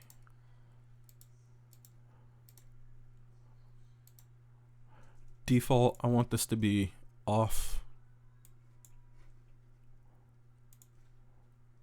And then default on this one. Both off. Cool. Perfect. And then I'm thinking if we want to use the Q value, it's kind of one of those situations where I'm like, why not? We have space for it.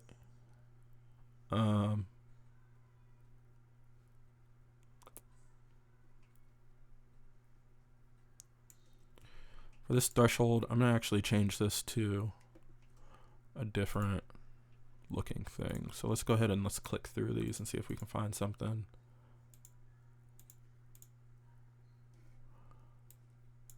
That's interesting. Yeah,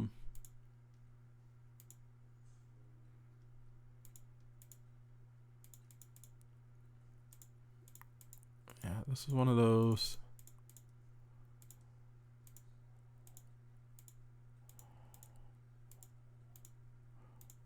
Where we don't have a lot of options for this. So I'm just gonna do, let's do slider.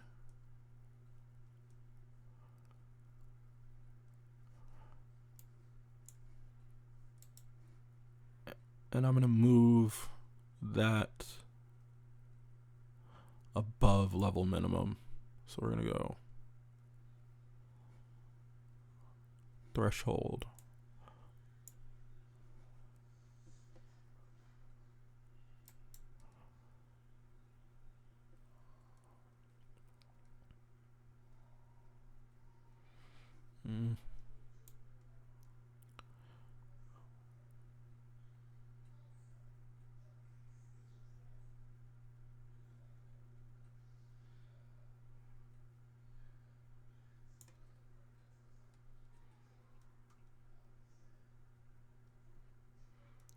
I actually don't really care for that right now, so I'm just gonna leave it as a button. And then I'm gonna do something that I do quite frequently, and I'm just gonna add a delimiter. You gotta put some sort of text in there, so I'm just gonna do an and sign, and then I'm gonna change this to delimiter. Let's see, where you at? And what is the amp hashtag detector? Okay, and that'll just kind of break up these two sections so that you know that they're controlling different parts of the detector. Don't have to do anything else, just put that like that. And then I'm going to do the Q value. So I'm going to grab threshold, since it's the most similar. I'm going to paste that there, and then I'm going to do Q.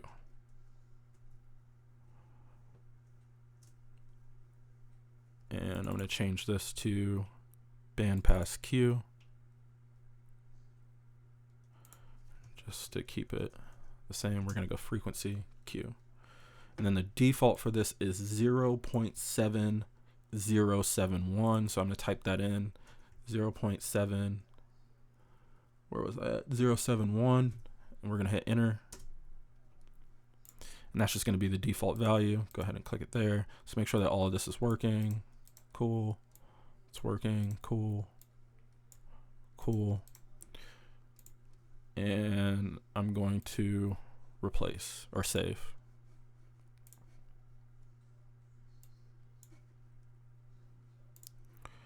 All right, is there anything else that we could use? I was looking for that mode. I didn't see that anywhere. Let's see. All I had was threshold.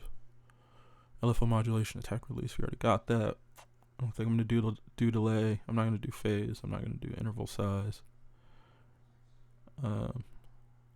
So yeah, that's pretty much all we have for that one.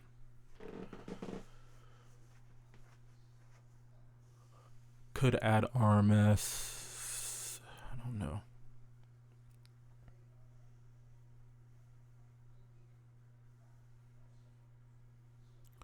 Could add LFO modulation. So you could kind of mix it with the shapes from mod 1 or mod 2. No. Let's go ahead and we'll do the two transient modes. So, or the two mode options here. So transient mode and release mode. Let's go ahead and create a new multi-parameter. I'm going to take Q.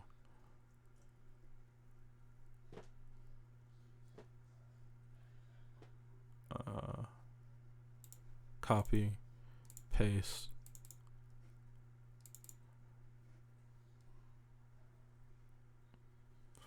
Actually, you might not be able to change the detector mode.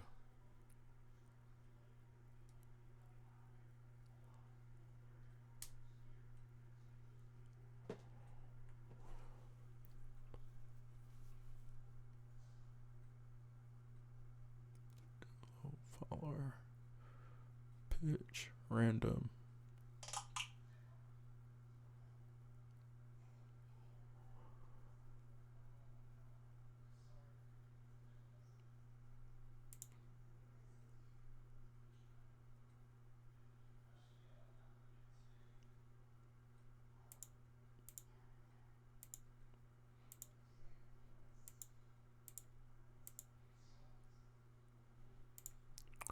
Yeah, I honestly think that's about all that we can squeeze.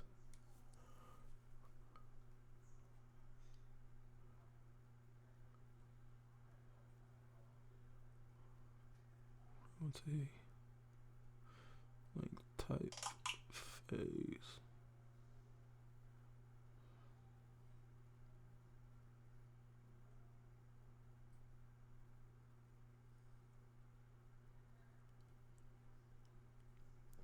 I'm going to add these two, the pitch modulation and the transient modulation, but I'm probably going to hide them.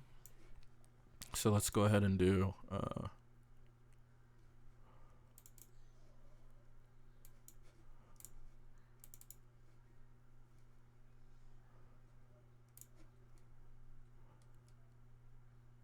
pitch modulation. I'm going to change this to pitch modulation.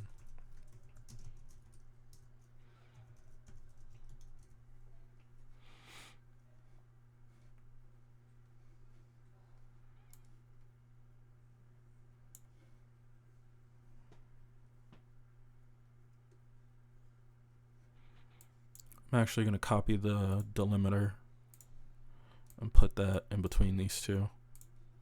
So we're going to have pitch modulation. Default, we want that at 0.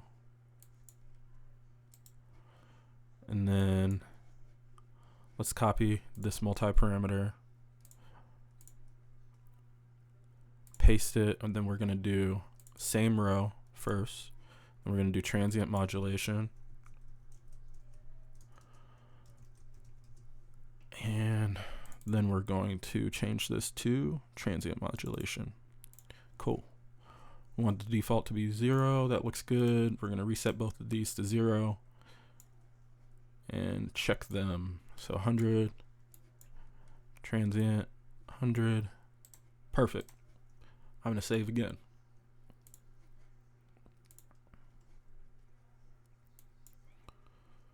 Let's see what time we're looking at. Hour 53.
So that's it for that one. Let's go ahead and do the last one, which is going to be pitch.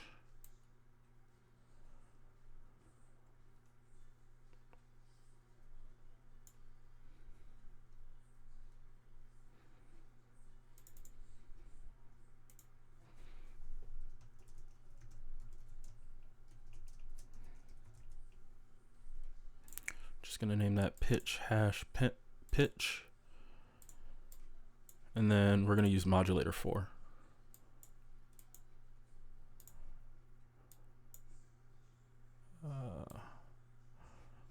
What'd I do? Where'd the window go?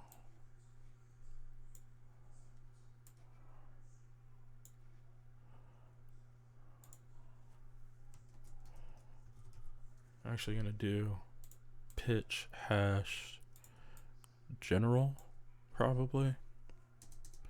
Just go general. And then this is modulator 4, so we're going to change this to the pitch mode.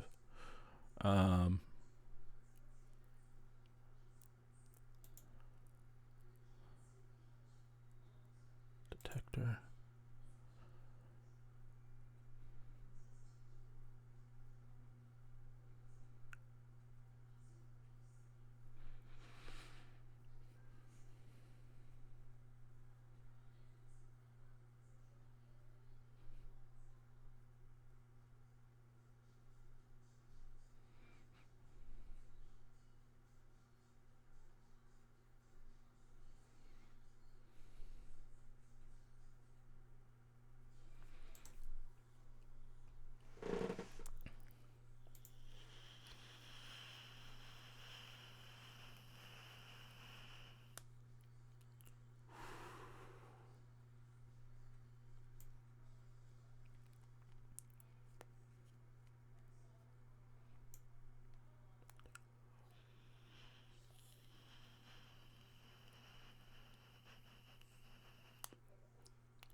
All right, yeah, so this is one of those situations where I'm just going to basically take everything and replicate it on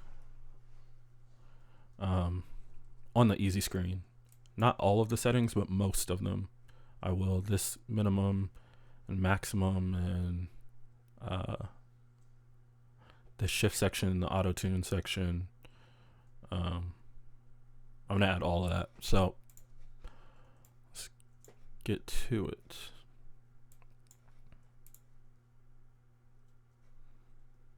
Pitch. We're going to change this from general to shift.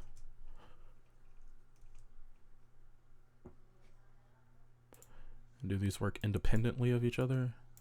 They do.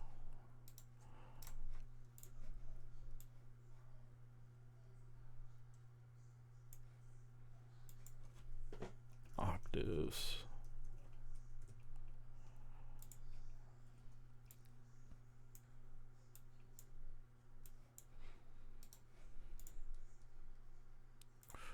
By first parameter, and then we're going to go 0 for origin.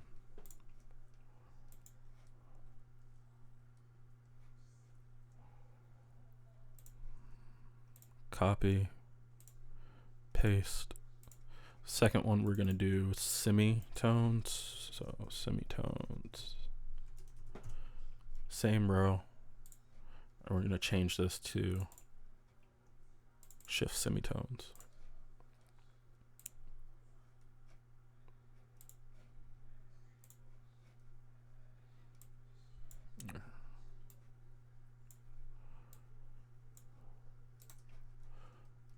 We're going to do the same thing. We're going to copy and paste semitones. We're going to do, I'm assuming it's since. Let's look. Yep, since.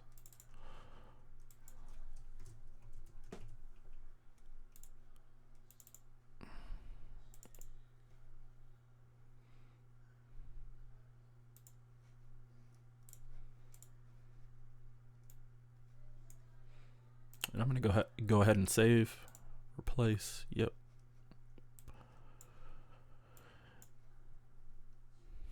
Then let's see. Auto tune. So let's go ahead and we'll just add both parameters from this one. So we'll go ahead and do copy, paste.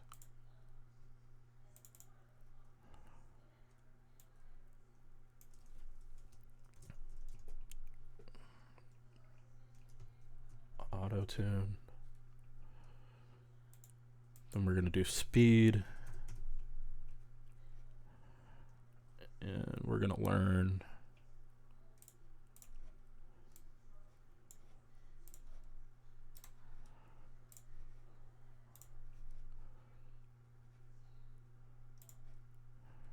we're going to copy and paste this to 75 and do depth.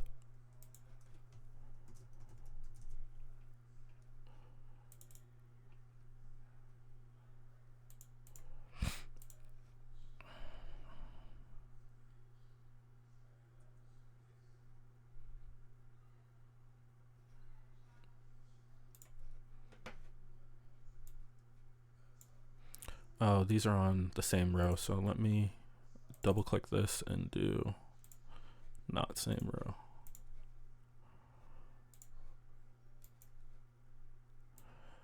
And then I'm going to label this last section as detection, but to be completely honest, auto-tune has an effect on the detection, and so do these. So, I mean, take it as you will, but just to keep it consistent with how it's named in the background, let's go ahead and copy and paste. Actually, there's this enable button, so let's do that really quick before we move on. Copy, and I'm gonna put it at the top. Insert, paste.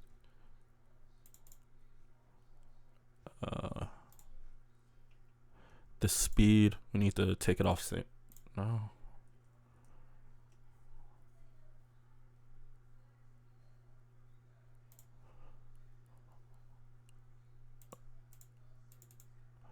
Take this off the same row.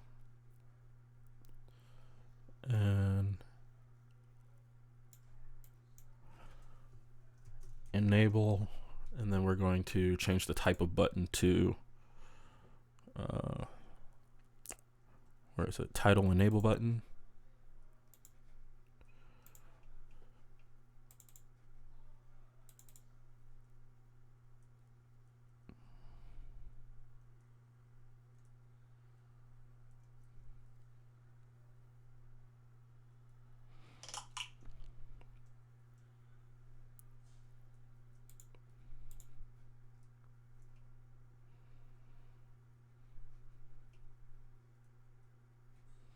You know what? I don't even know how to.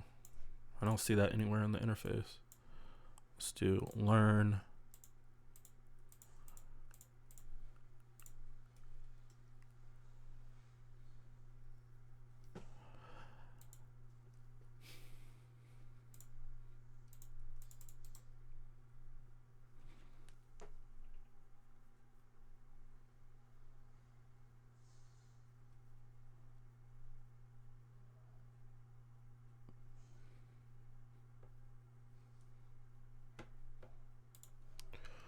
So I don't think you can actually turn this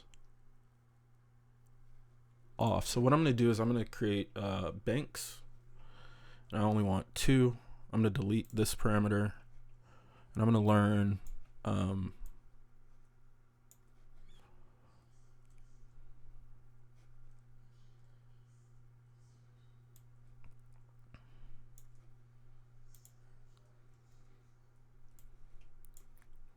I'm going to actually learn these 2 values.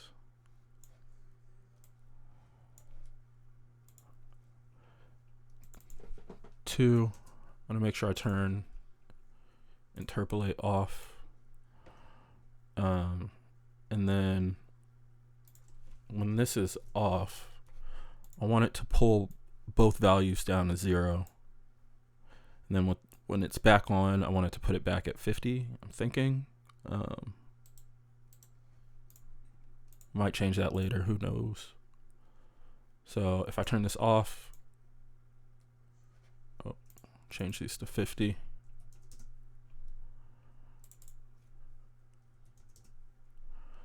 And I'll name this on. Not that you can see it. So when we turn this off, if you look closely, it grays these out, but the values are set at 0 if you look really closely. And then when we turn them back on, they're at default set back to 50. So the default value, it's the closest behavior I think we can get without doing some super complicated stuff. So let's go to this next one is going to be the detector section of the modulator.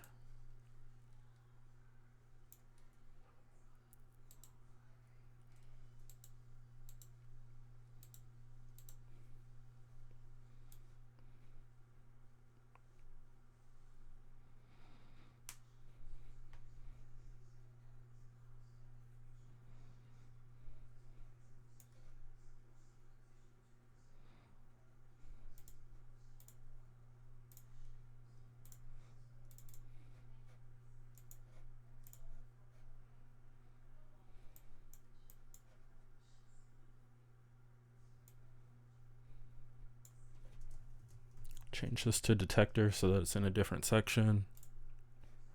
Didn't mean to press that.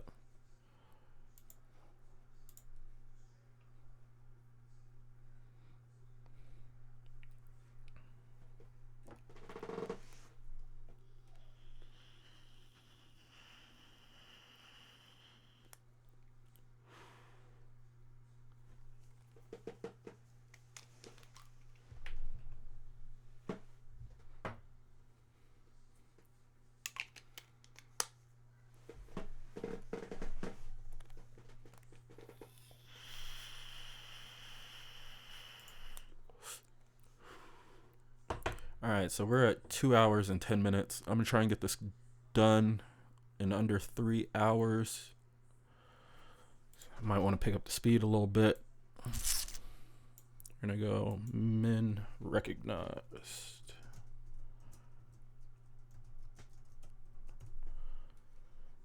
We're going to change this to min recognize, and this is set to a default of 50. And then we're going to go origin 20 hertz. And then we're going to change the mode to a button. I'm going to copy and paste this to 78. We're going to do max.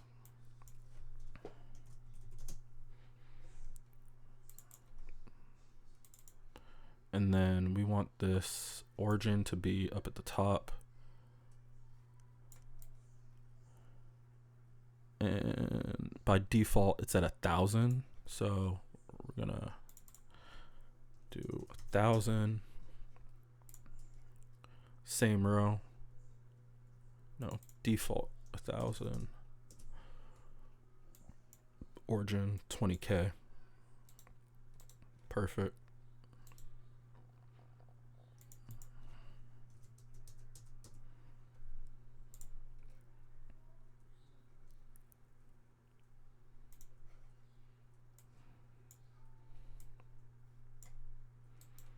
Both of those are working. Defaults are good. I'm gonna go ahead and save again.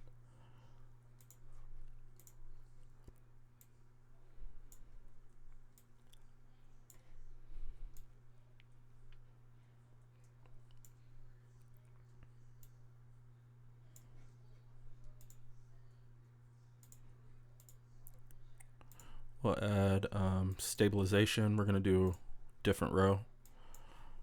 Stabilization.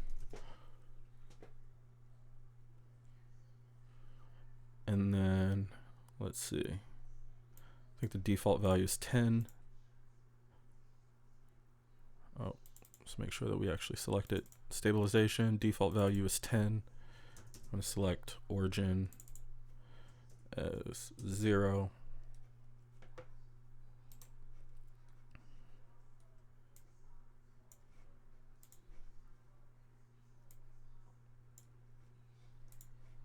It's interesting. Okay, so we're gonna do speed.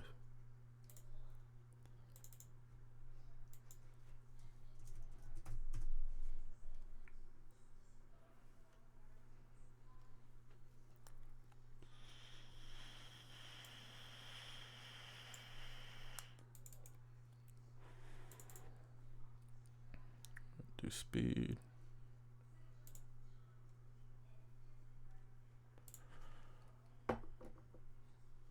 And the default value is 75. And it's also showing the central value, let's see, is 50. I'm not exactly sure why that is, but I'm gonna do the same thing. So we're gonna go origin 50 and default 75. So when we click on this, it should look exactly the same. Then let's do detection accuracy. Default value is 80. So copy paste.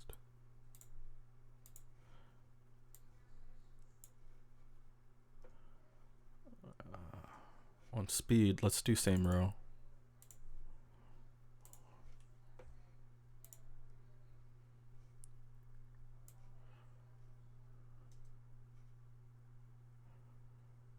Visualization, speed. And this one is accuracy. So accuracy.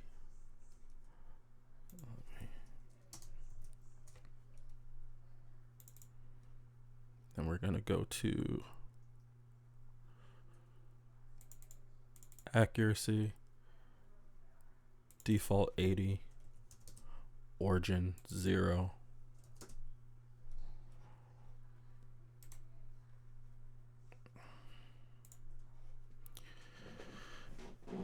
And then second to last is threshold, so we're gonna do that.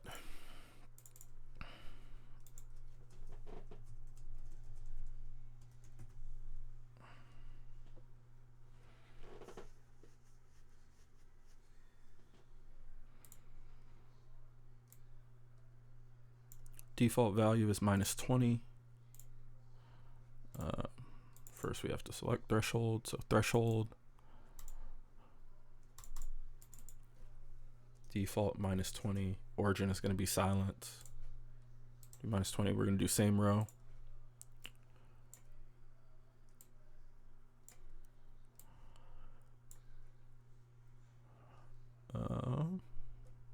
Let's see. And then the last two are going to be these main, minimum, and maximum frequency knobs. I know that's a little bit confusing because they show up down here as well.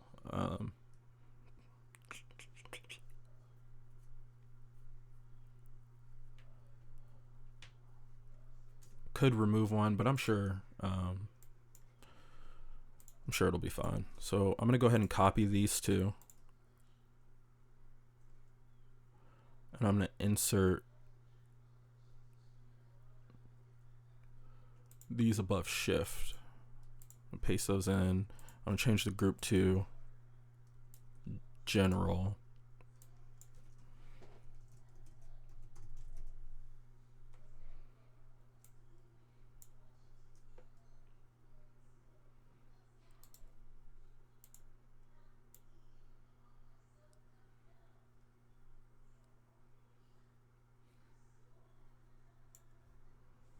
Actually, just so that this one isn't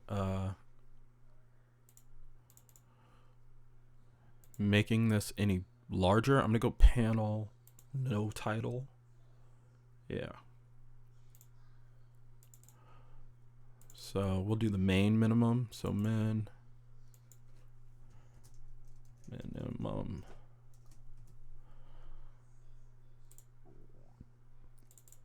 And then we're gonna do the main maximum. So this one, maximum. And then let's see. The default for these, so the maximum, the default is 20K. So we're gonna put that there. And then for the minimum, we're gonna do 20.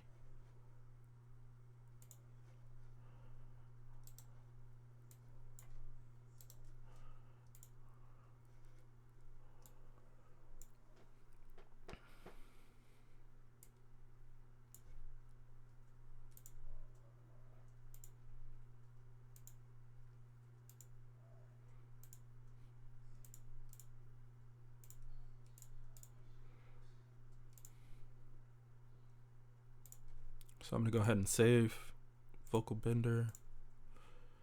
Let's see. Let's just make sure all of this works.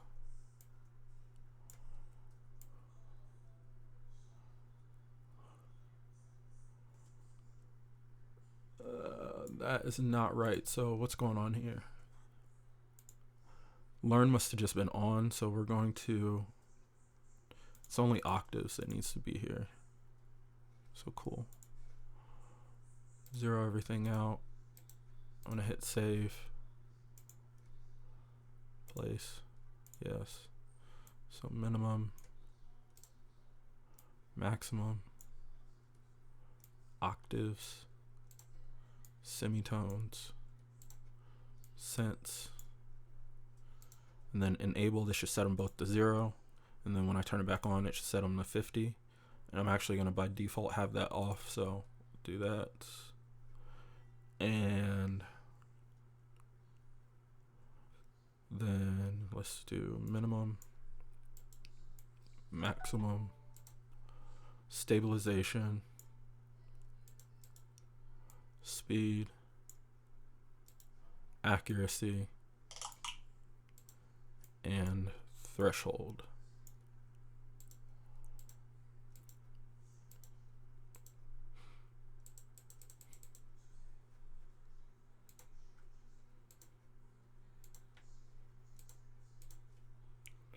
Okay, so I'm going to replace.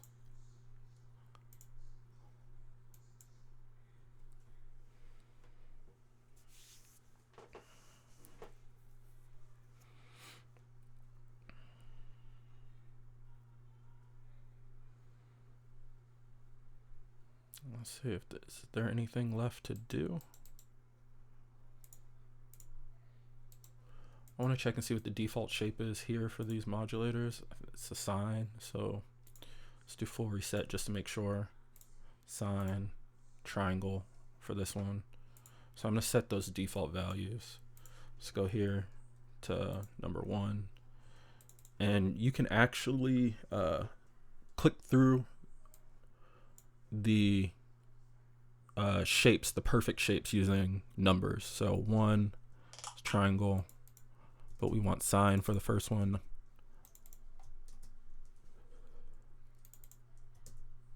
So 5 is a perfect sine, so default is going to be 5. And then we can check and make sure that that's working here.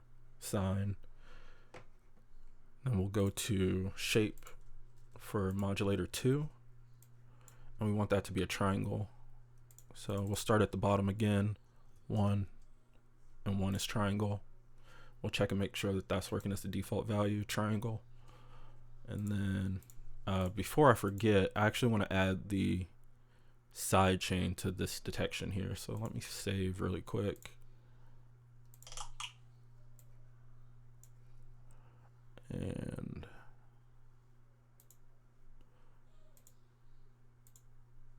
copy.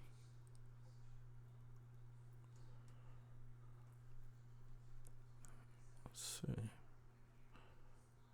Where do I want to put it? I'll just put it last because we're going to do it as a menu bar, so it'll find its way up to the top. We're going to do title button. And then we're going to do side chain. And we're going to attach this to modulator 4. And I think sidechain is in here. So yeah, sidechain default is off. So when we click this, it should turn sidechain on and off, which it does. Perfect. I'm gonna go ahead and save this as well.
So the last thing is going to be this this flat knob. Let's see. I'm going to change this mix knob to red just because I feel like it. I don't really like that it's small, but hopefully that just makes it more apparent.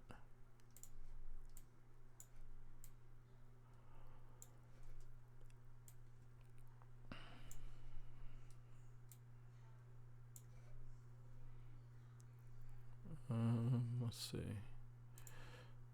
So this gives you the option to force the pitch not into this key, but it just forces it in, or it forces it into that semitone, whichever you click here. So these aren't keys. It's not like C sharp major, C sharp minor. It forces it directly to a key. And to do this, we're going to use auto tune. So I'm going to come to edit, and we're going to do auto, if I could spell correctly, auto pitch. Cool. Now this is going to be the first time that I make a device that uses auto pitch in it, so you're going to have to bear with me. I'm not exactly sure what we can control on this interface, but let's take a look. Let's do learn. It's probably the easiest way. It does not let me do that. It does let me pick the pitches individually. So, all right. It doesn't let me pick major. Okay, so this is even better. This is way better. So you can not only click in one key in the way that we're going to set this up, but you can click in all of them individually. So let's do it. I don't know. I think I want more.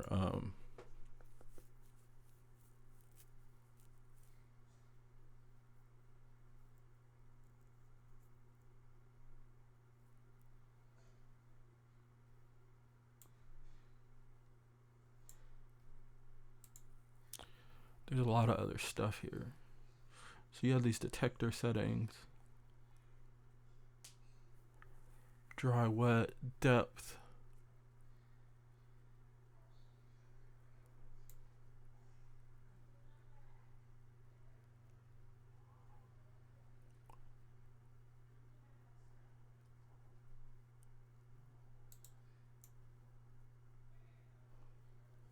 Okay.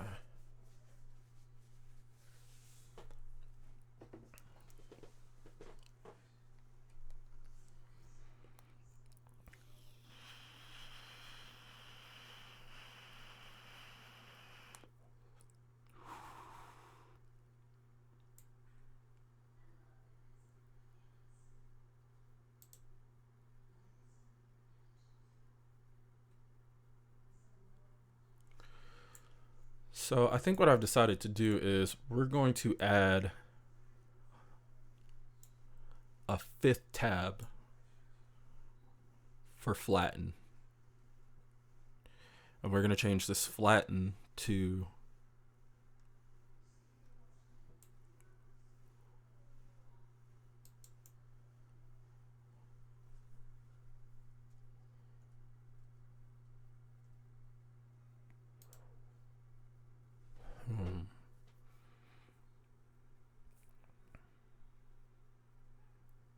because this is interesting. We have a lot more freedom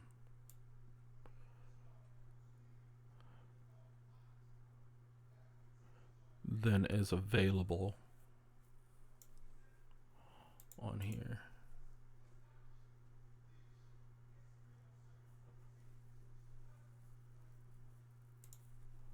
Okay.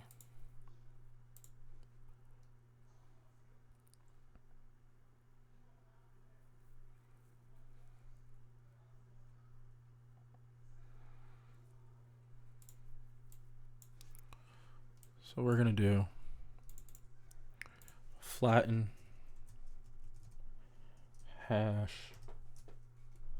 Let's see what it's called on here.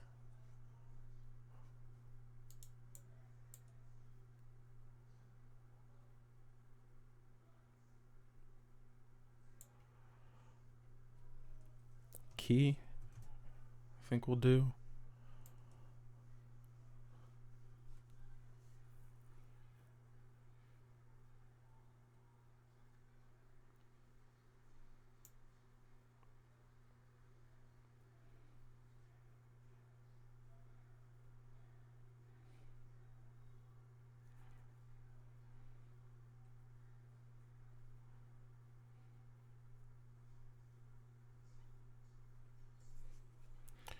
We'll do scale.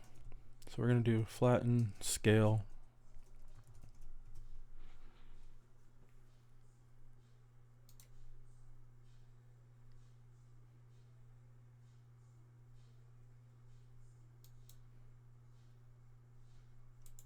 Maybe banks.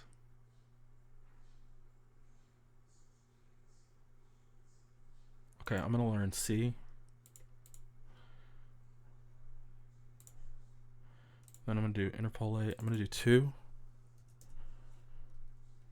And then let's see what this looks like. We're going to do C. So now we have the flatten tab. And then I want to make this like a checkbox, I think.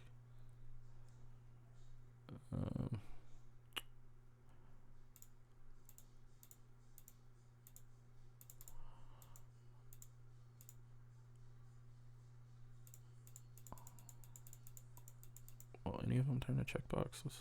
Come on now.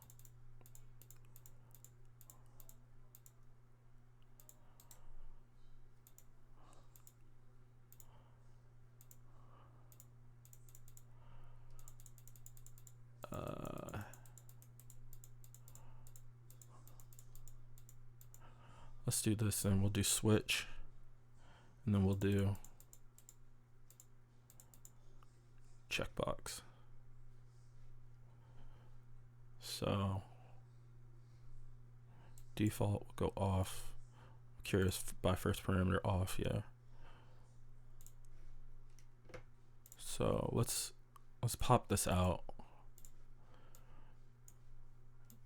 and then we can do off, on, off, on. Perfect. So I'm just gonna continue up the scale with this. So we're probably gonna have 15. This is gonna be what, C sharp?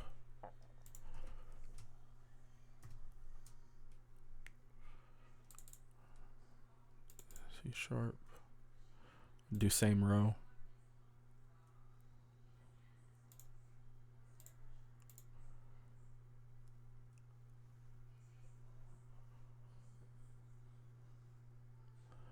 You know, I'm actually gonna do this. I'm gonna do them.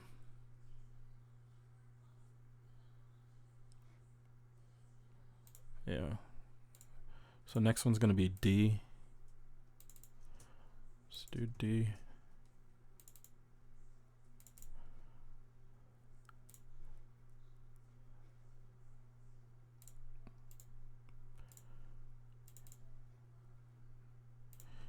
D sharp. And before I get too far into this, let me make sure that they're on the waves plugin. Are they using sharps or flats? They're using sharps. Okay, so we'll continue with the sharps. So this one's D sharp, D sharp.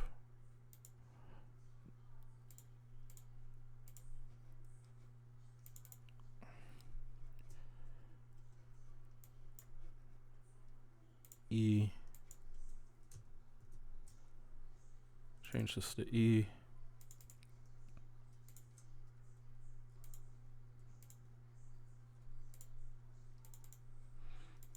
F.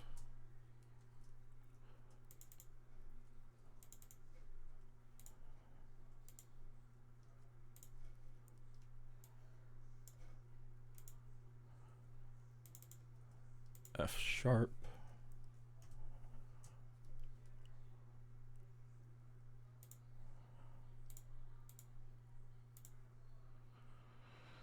G.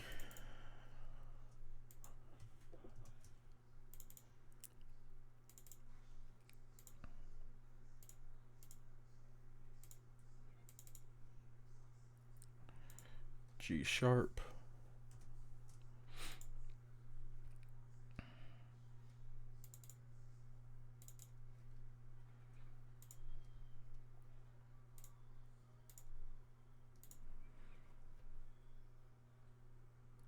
Is that A? A, B, yeah. A.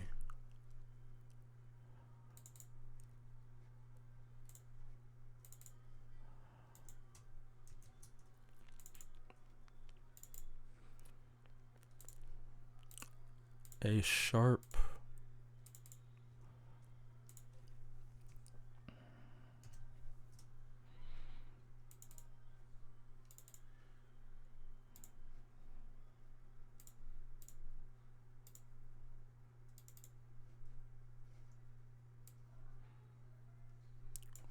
B.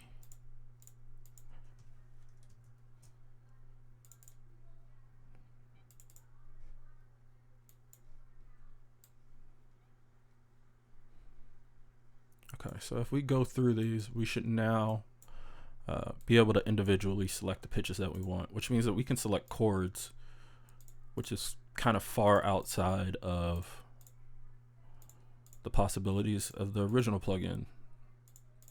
And this is the cool thing about Melda. When you get into stuff, you can basically create what you want and add whatever you want. So right now, most of this is just additional. I could just create a button that says A, B, C, or D, so it just turns on one of these letters and turns them all off. But why do that when you have the option? So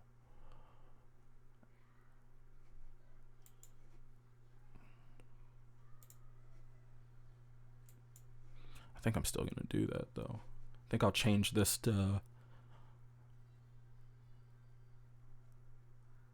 to like banks, so it'll control these separate. We'll figure that out.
Got a lot of options. Okay. I'm gonna do depth speed. I'm gonna do detune. I'm not gonna do bass. Okay. So let's add three spots here. Do flatten. And then we'll do no, this is gonna be depth, sorry. Depth. Then we're going to do flatten, hash, general. And then for this one, we're going to learn depth, which by default on the plugin, I think is at 100%. So we're going to change default to 100, origin to 0. Speed, I'm assuming it's probably default at 100. Let's put this as a big button. Copy.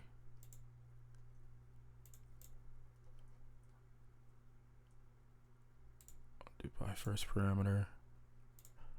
Copy this. We'll paste it onto general. We're going to do same row. We're going to do speed.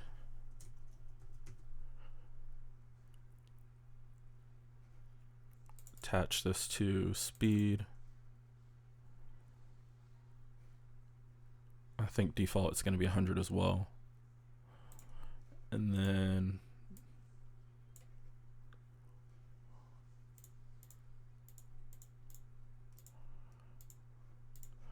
for the last one, we're going to do detune. So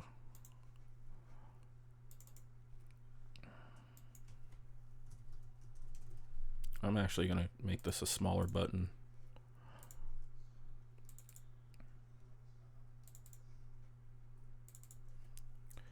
Origin 0, default 0. Cool.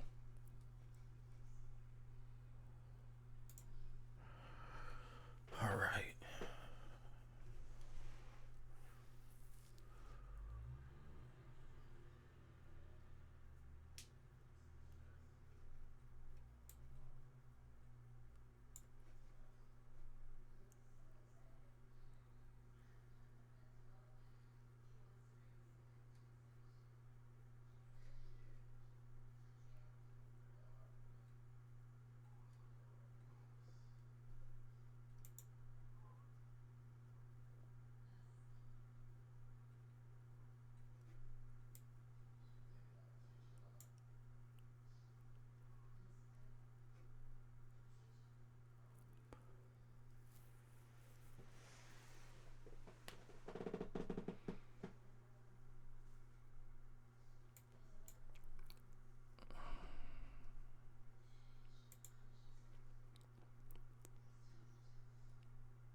So if I understand how this is working,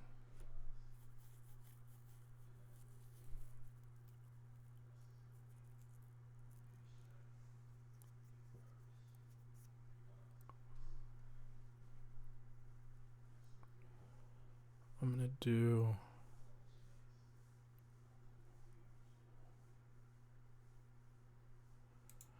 do all 4 of these. I'll put them under effects. So let's go ahead and do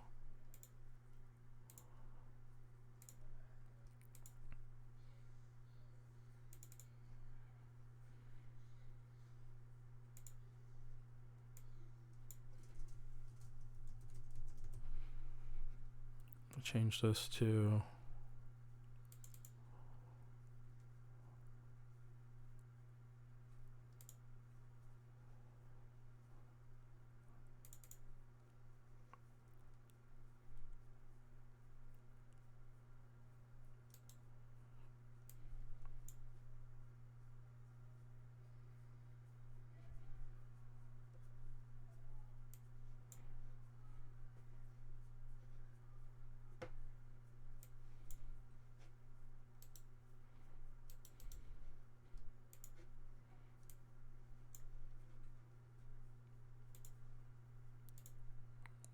width.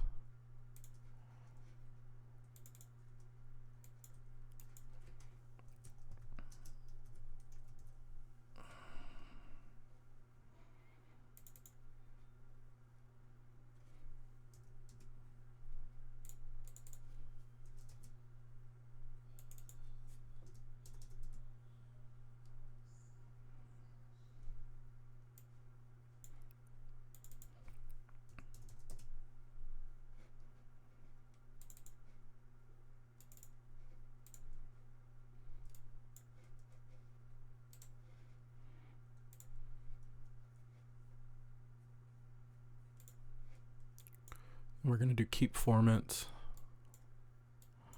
I'm going to use detune for this one. Copy, paste. Oh, this one isn't detune. This is dry wet. So.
Okay, so this is supposed to be the formants one, so I'm going to go to keep formants. Default is 100, so we're going to set that to 100.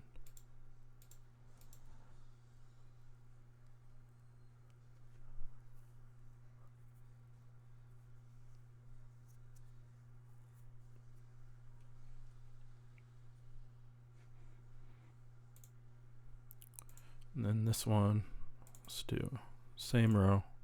Then on this one, we're going to use width. And we're going to do format shift.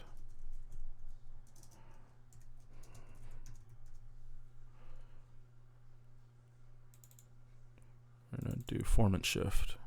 Cool. Let's see. The only other settings that we have left are detector. So I'm going to quickly add these 4.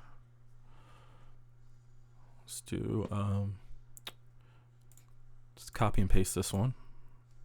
And we'll do,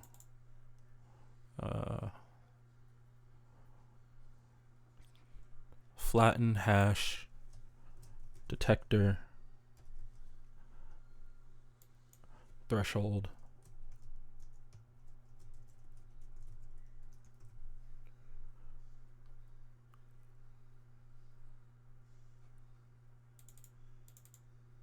and then go to detector. We'll attach that to threshold. The default for threshold is silence, so we'll leave it there, or we'll bring it all the way down, and the origin is going to be from silence, so that works perfect.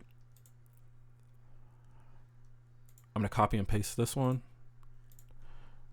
open up the MP and change it to stabilization.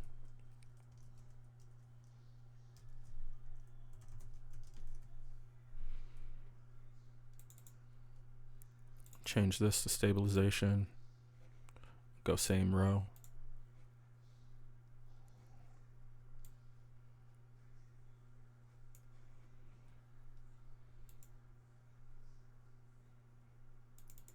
Default 0, 0, okay.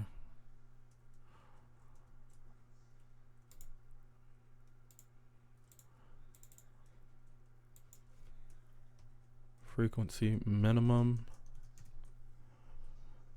Attach this to yeah, we'll do min frequency. Let's see what the default value is. It's at 20. So 20, 20, perfect. Then we're going to copy and paste this one and do max frequency.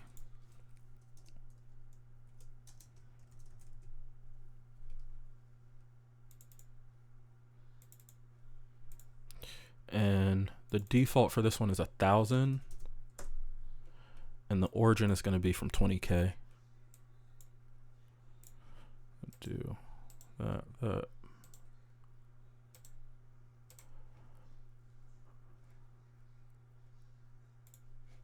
All right, I'm going to go ahead and save. And then I'm going to check and make sure that all of these are working. So depth, speed, detune, all of these work. Already checked that. We're going to go effects, width, keep formats,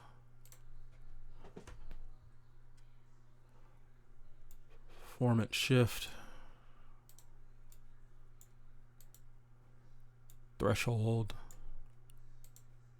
stabilization, minimum frequency, maximum frequency.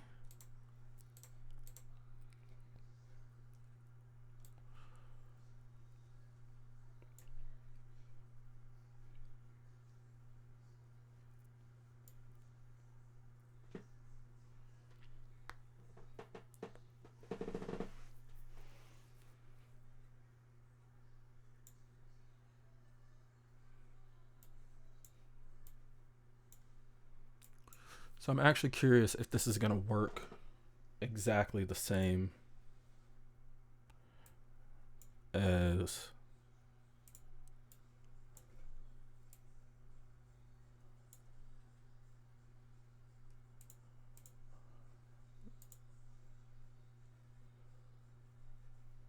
the wave. So I'm going to bypass MXXX and I'm going to, let me replace this really quick. And I'm going to turn on the flatten knob and see how this works, because I haven't really checked it out that much. Let's go ahead and play. And we met in Puerto Rico, and you swept me off my feet. That tequila and the titos got me feeling so tipsy. But you're stroking on my ego when you say that you want me. Moving slowly, despacito, move it slowly into me. And we met in Puerto Rico, and you swept me off my feet. That tequila and the titos got me feeling so tipsy. But you're stroking on my ego when you say that you want me. Moving slowly, despacito, move it slowly into me. And we met in Puerto Rico, and you swept me off my feet. That tequila and the titos got me feeling so tipsy. But you're stroking on my ego when you say that you want me. Moving slowly, despacito, move it slowly into me. And we met in Puerto Rico, and you swept me off my feet. That tequila and the titos got me feeling so tipsy. But you're stroking on my ego when you say that you want me. Moving slowly, despacito, move it slowly into me. And we met in Puerto Rico, and you swept me off my feet. That tequila and the titos got me feeling so tipsy. But you're stroking on my ego when you say that you want me. Moving slowly, despacito, move it slowly into me. And we met in Puerto Rico, and you swept me off my feet. That tequila and the titos got me feeling so tipsy. But you're stroking on my ego when you say that you want me. Moving slowly, despacito, move it slowly into me. And we met in Puerto Rico, and you swept me off my feet. That tequila and the titos got me feeling so tipsy. But you're stroking on my ego when you say that you want me. Moving slowly, despacito, move it slowly into me. And we met in Puerto Rico, and you swept me off my feet. That tequila and the titos got me feeling so tipsy. But you're stroking on my ego when you say that you want me. Moving slowly, despacito, move it slowly into me. And we met in Puerto Rico, and you swept me off my feet. That tequila and the titos got me feeling so tipsy. But you're stroking on my ego when you say that you want me. Moving slowly, despacito, move it slowly into me. And we met in Puerto Rico, and you swept me off my feet. That tequila and the titos got me feeling so tipsy. But you're stroking on my ego when you say that you want me. Moving slowly, despacito, move it slowly into me. And we met in Puerto Rico, and you swept me off my feet. That tequila and the titos got me feeling so tipsy. But you're stroking on my ego when you say that you want me. Moving slowly, despacito, move it slowly into me. And we met in Puerto Rico, and you swept me off my feet. That tequila and the titos got me feeling so tipsy. But you're stroking on my ego when you say that you want me. Moving slowly, despacito, move it slowly into me. And we met in Puerto Rico, and you swept me off my feet. That tequila and the titos got me feeling so tipsy. So they sound exactly the same. I think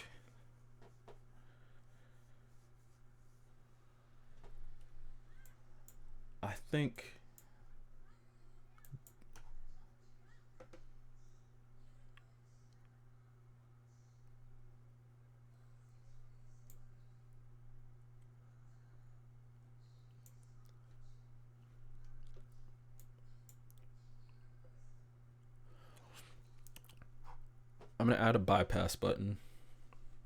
So let's go. Where are we at? This is gonna be at the top, at the very top. So insert, and copy this.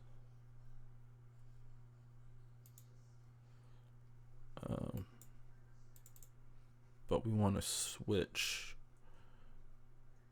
and checkbox.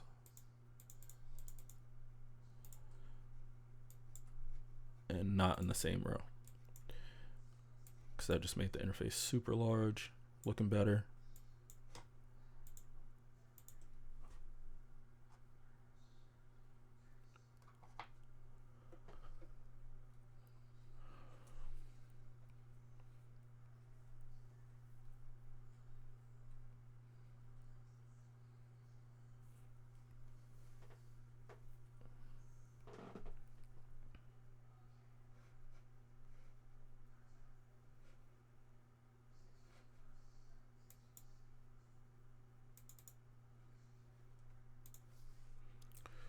And I'm going to learn the bypass. So learn bypass. And then I'm going to delete this ratio. Make sure I reset this mix. And so when we click it on, we want it to bypass. Or no. Yeah, we want this inverted. So we want the bypass to turn off when this is on. We're going to turn this to flatten. Or name it flatten. I'm actually going to do it all caps. Flatten. Maybe not. Flatten. And so this should turn that effect on and off. And we met in Puerto Rico, and you swept me off my feet. That tequila and the titos got me feeling so tipsy. But you're stroking on my ego when you Cool. say that you want me, moving slowly, Cool. So, last thing I'm gonna do is, let's see,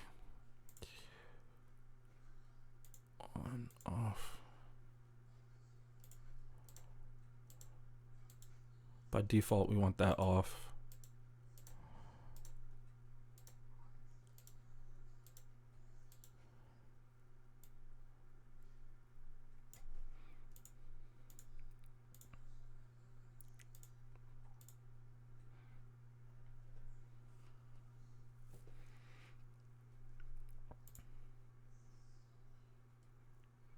I think by default I want to close the sequencers.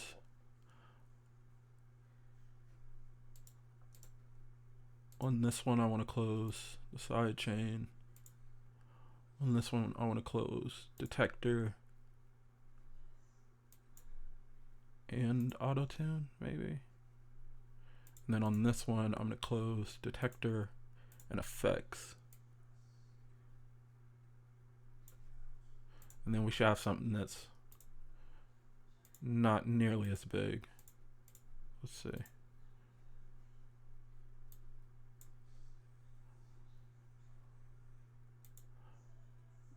I want to close something else. Probably close scale, to be honest with you. Yeah. Bringing that up a little bit. Let's see.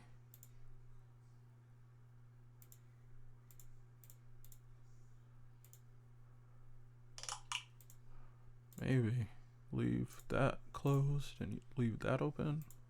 See, are we any closer?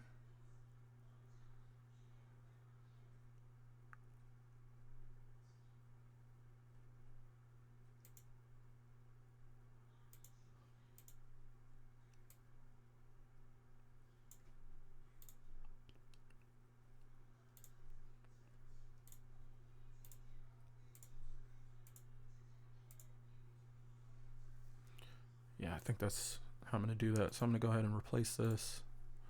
And what are we looking at? We're right at 3 hours. Okay. Last, very last thing. I want this button to function like exactly the same as the one on here. So I want you to be able to select a pitch to flatten to. And if you don't want to use that, I want you to be able to come over here and also, select a pitch and do chords, which is just like a flex on waves. Where am I at? Flatten. Yeah. So we basically want this button to control these, and we want it to set to a specific pitch. So I'm going to change this to banks so I can enter very specific parameters. I'm going to click learn, and we're just going to walk through these. So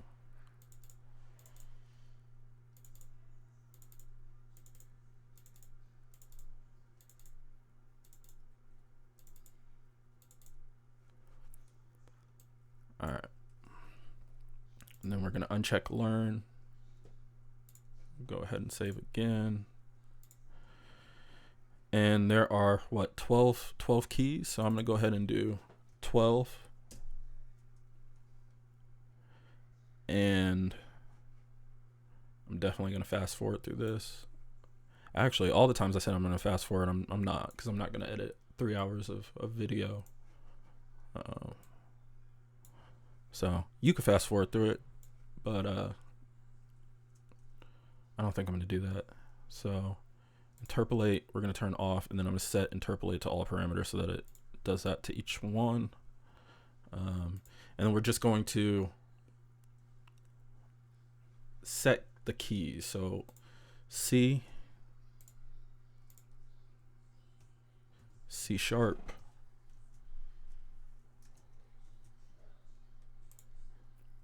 D sharp, E,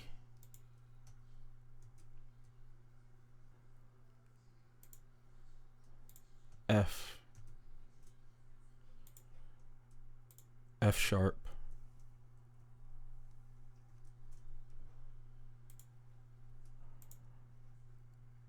G, G sharp,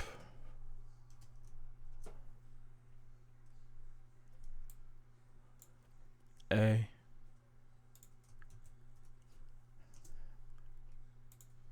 A sharp,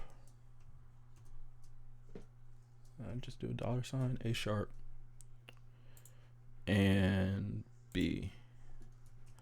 Go ahead and save again.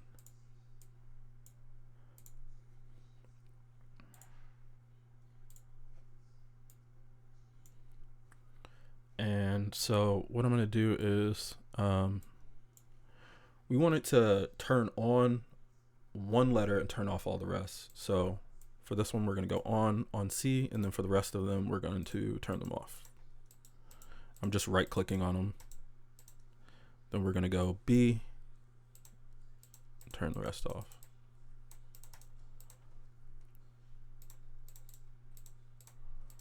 C, turn the rest off. Or where are we? D, my bad.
Now I'm gonna go ahead and save. Where you at?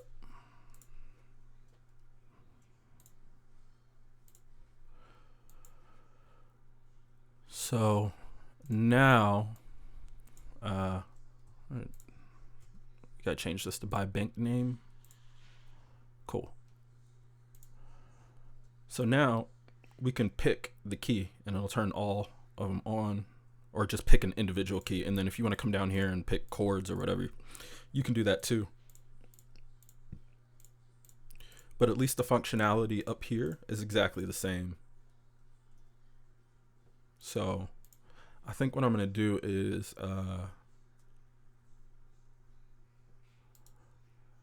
we want the default to be C. I'll do C.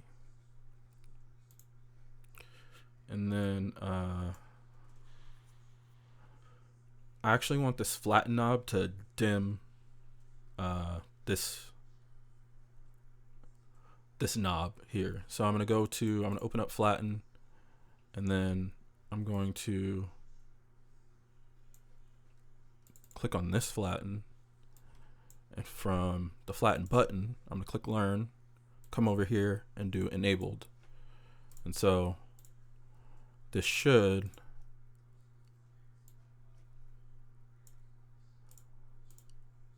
turn off the flatten knob whenever it's bypassed. So on, off, flatten, cool, perfect.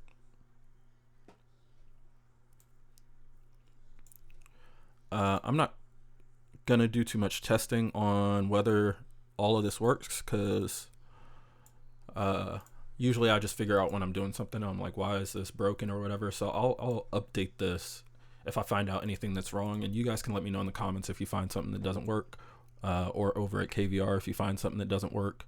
But instead of testing it right now or doing really anything. I'm going to export this video. I'm going to post it hopefully before like 5 o'clock, because that would literally be just hilarious. And then I'm going to make a shorter video just kind of demoing it for people who don't want to watch this entire walkthrough.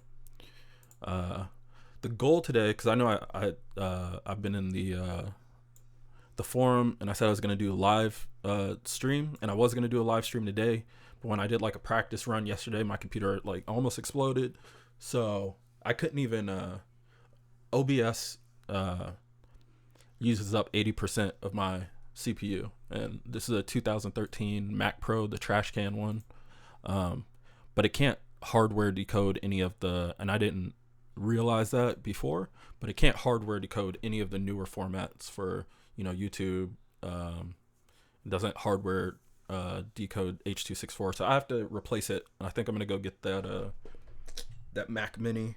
If anybody's interested in buying this one, I'm selling it. You can let me know in the KVR forum. Directly from Apple, they're offering me $800. So if anybody wants to buy it from me, that's cool. You can do that, and I can put it in the mail and ship it to you. But it would have to be over $800, because Apple directly, when I go to trade it in, they're willing to get me $800. And then I also have a MacBook Air, a 2013 MacBook Air that I'm gonna sell. So I think selling both of those should get me right around where I need to be.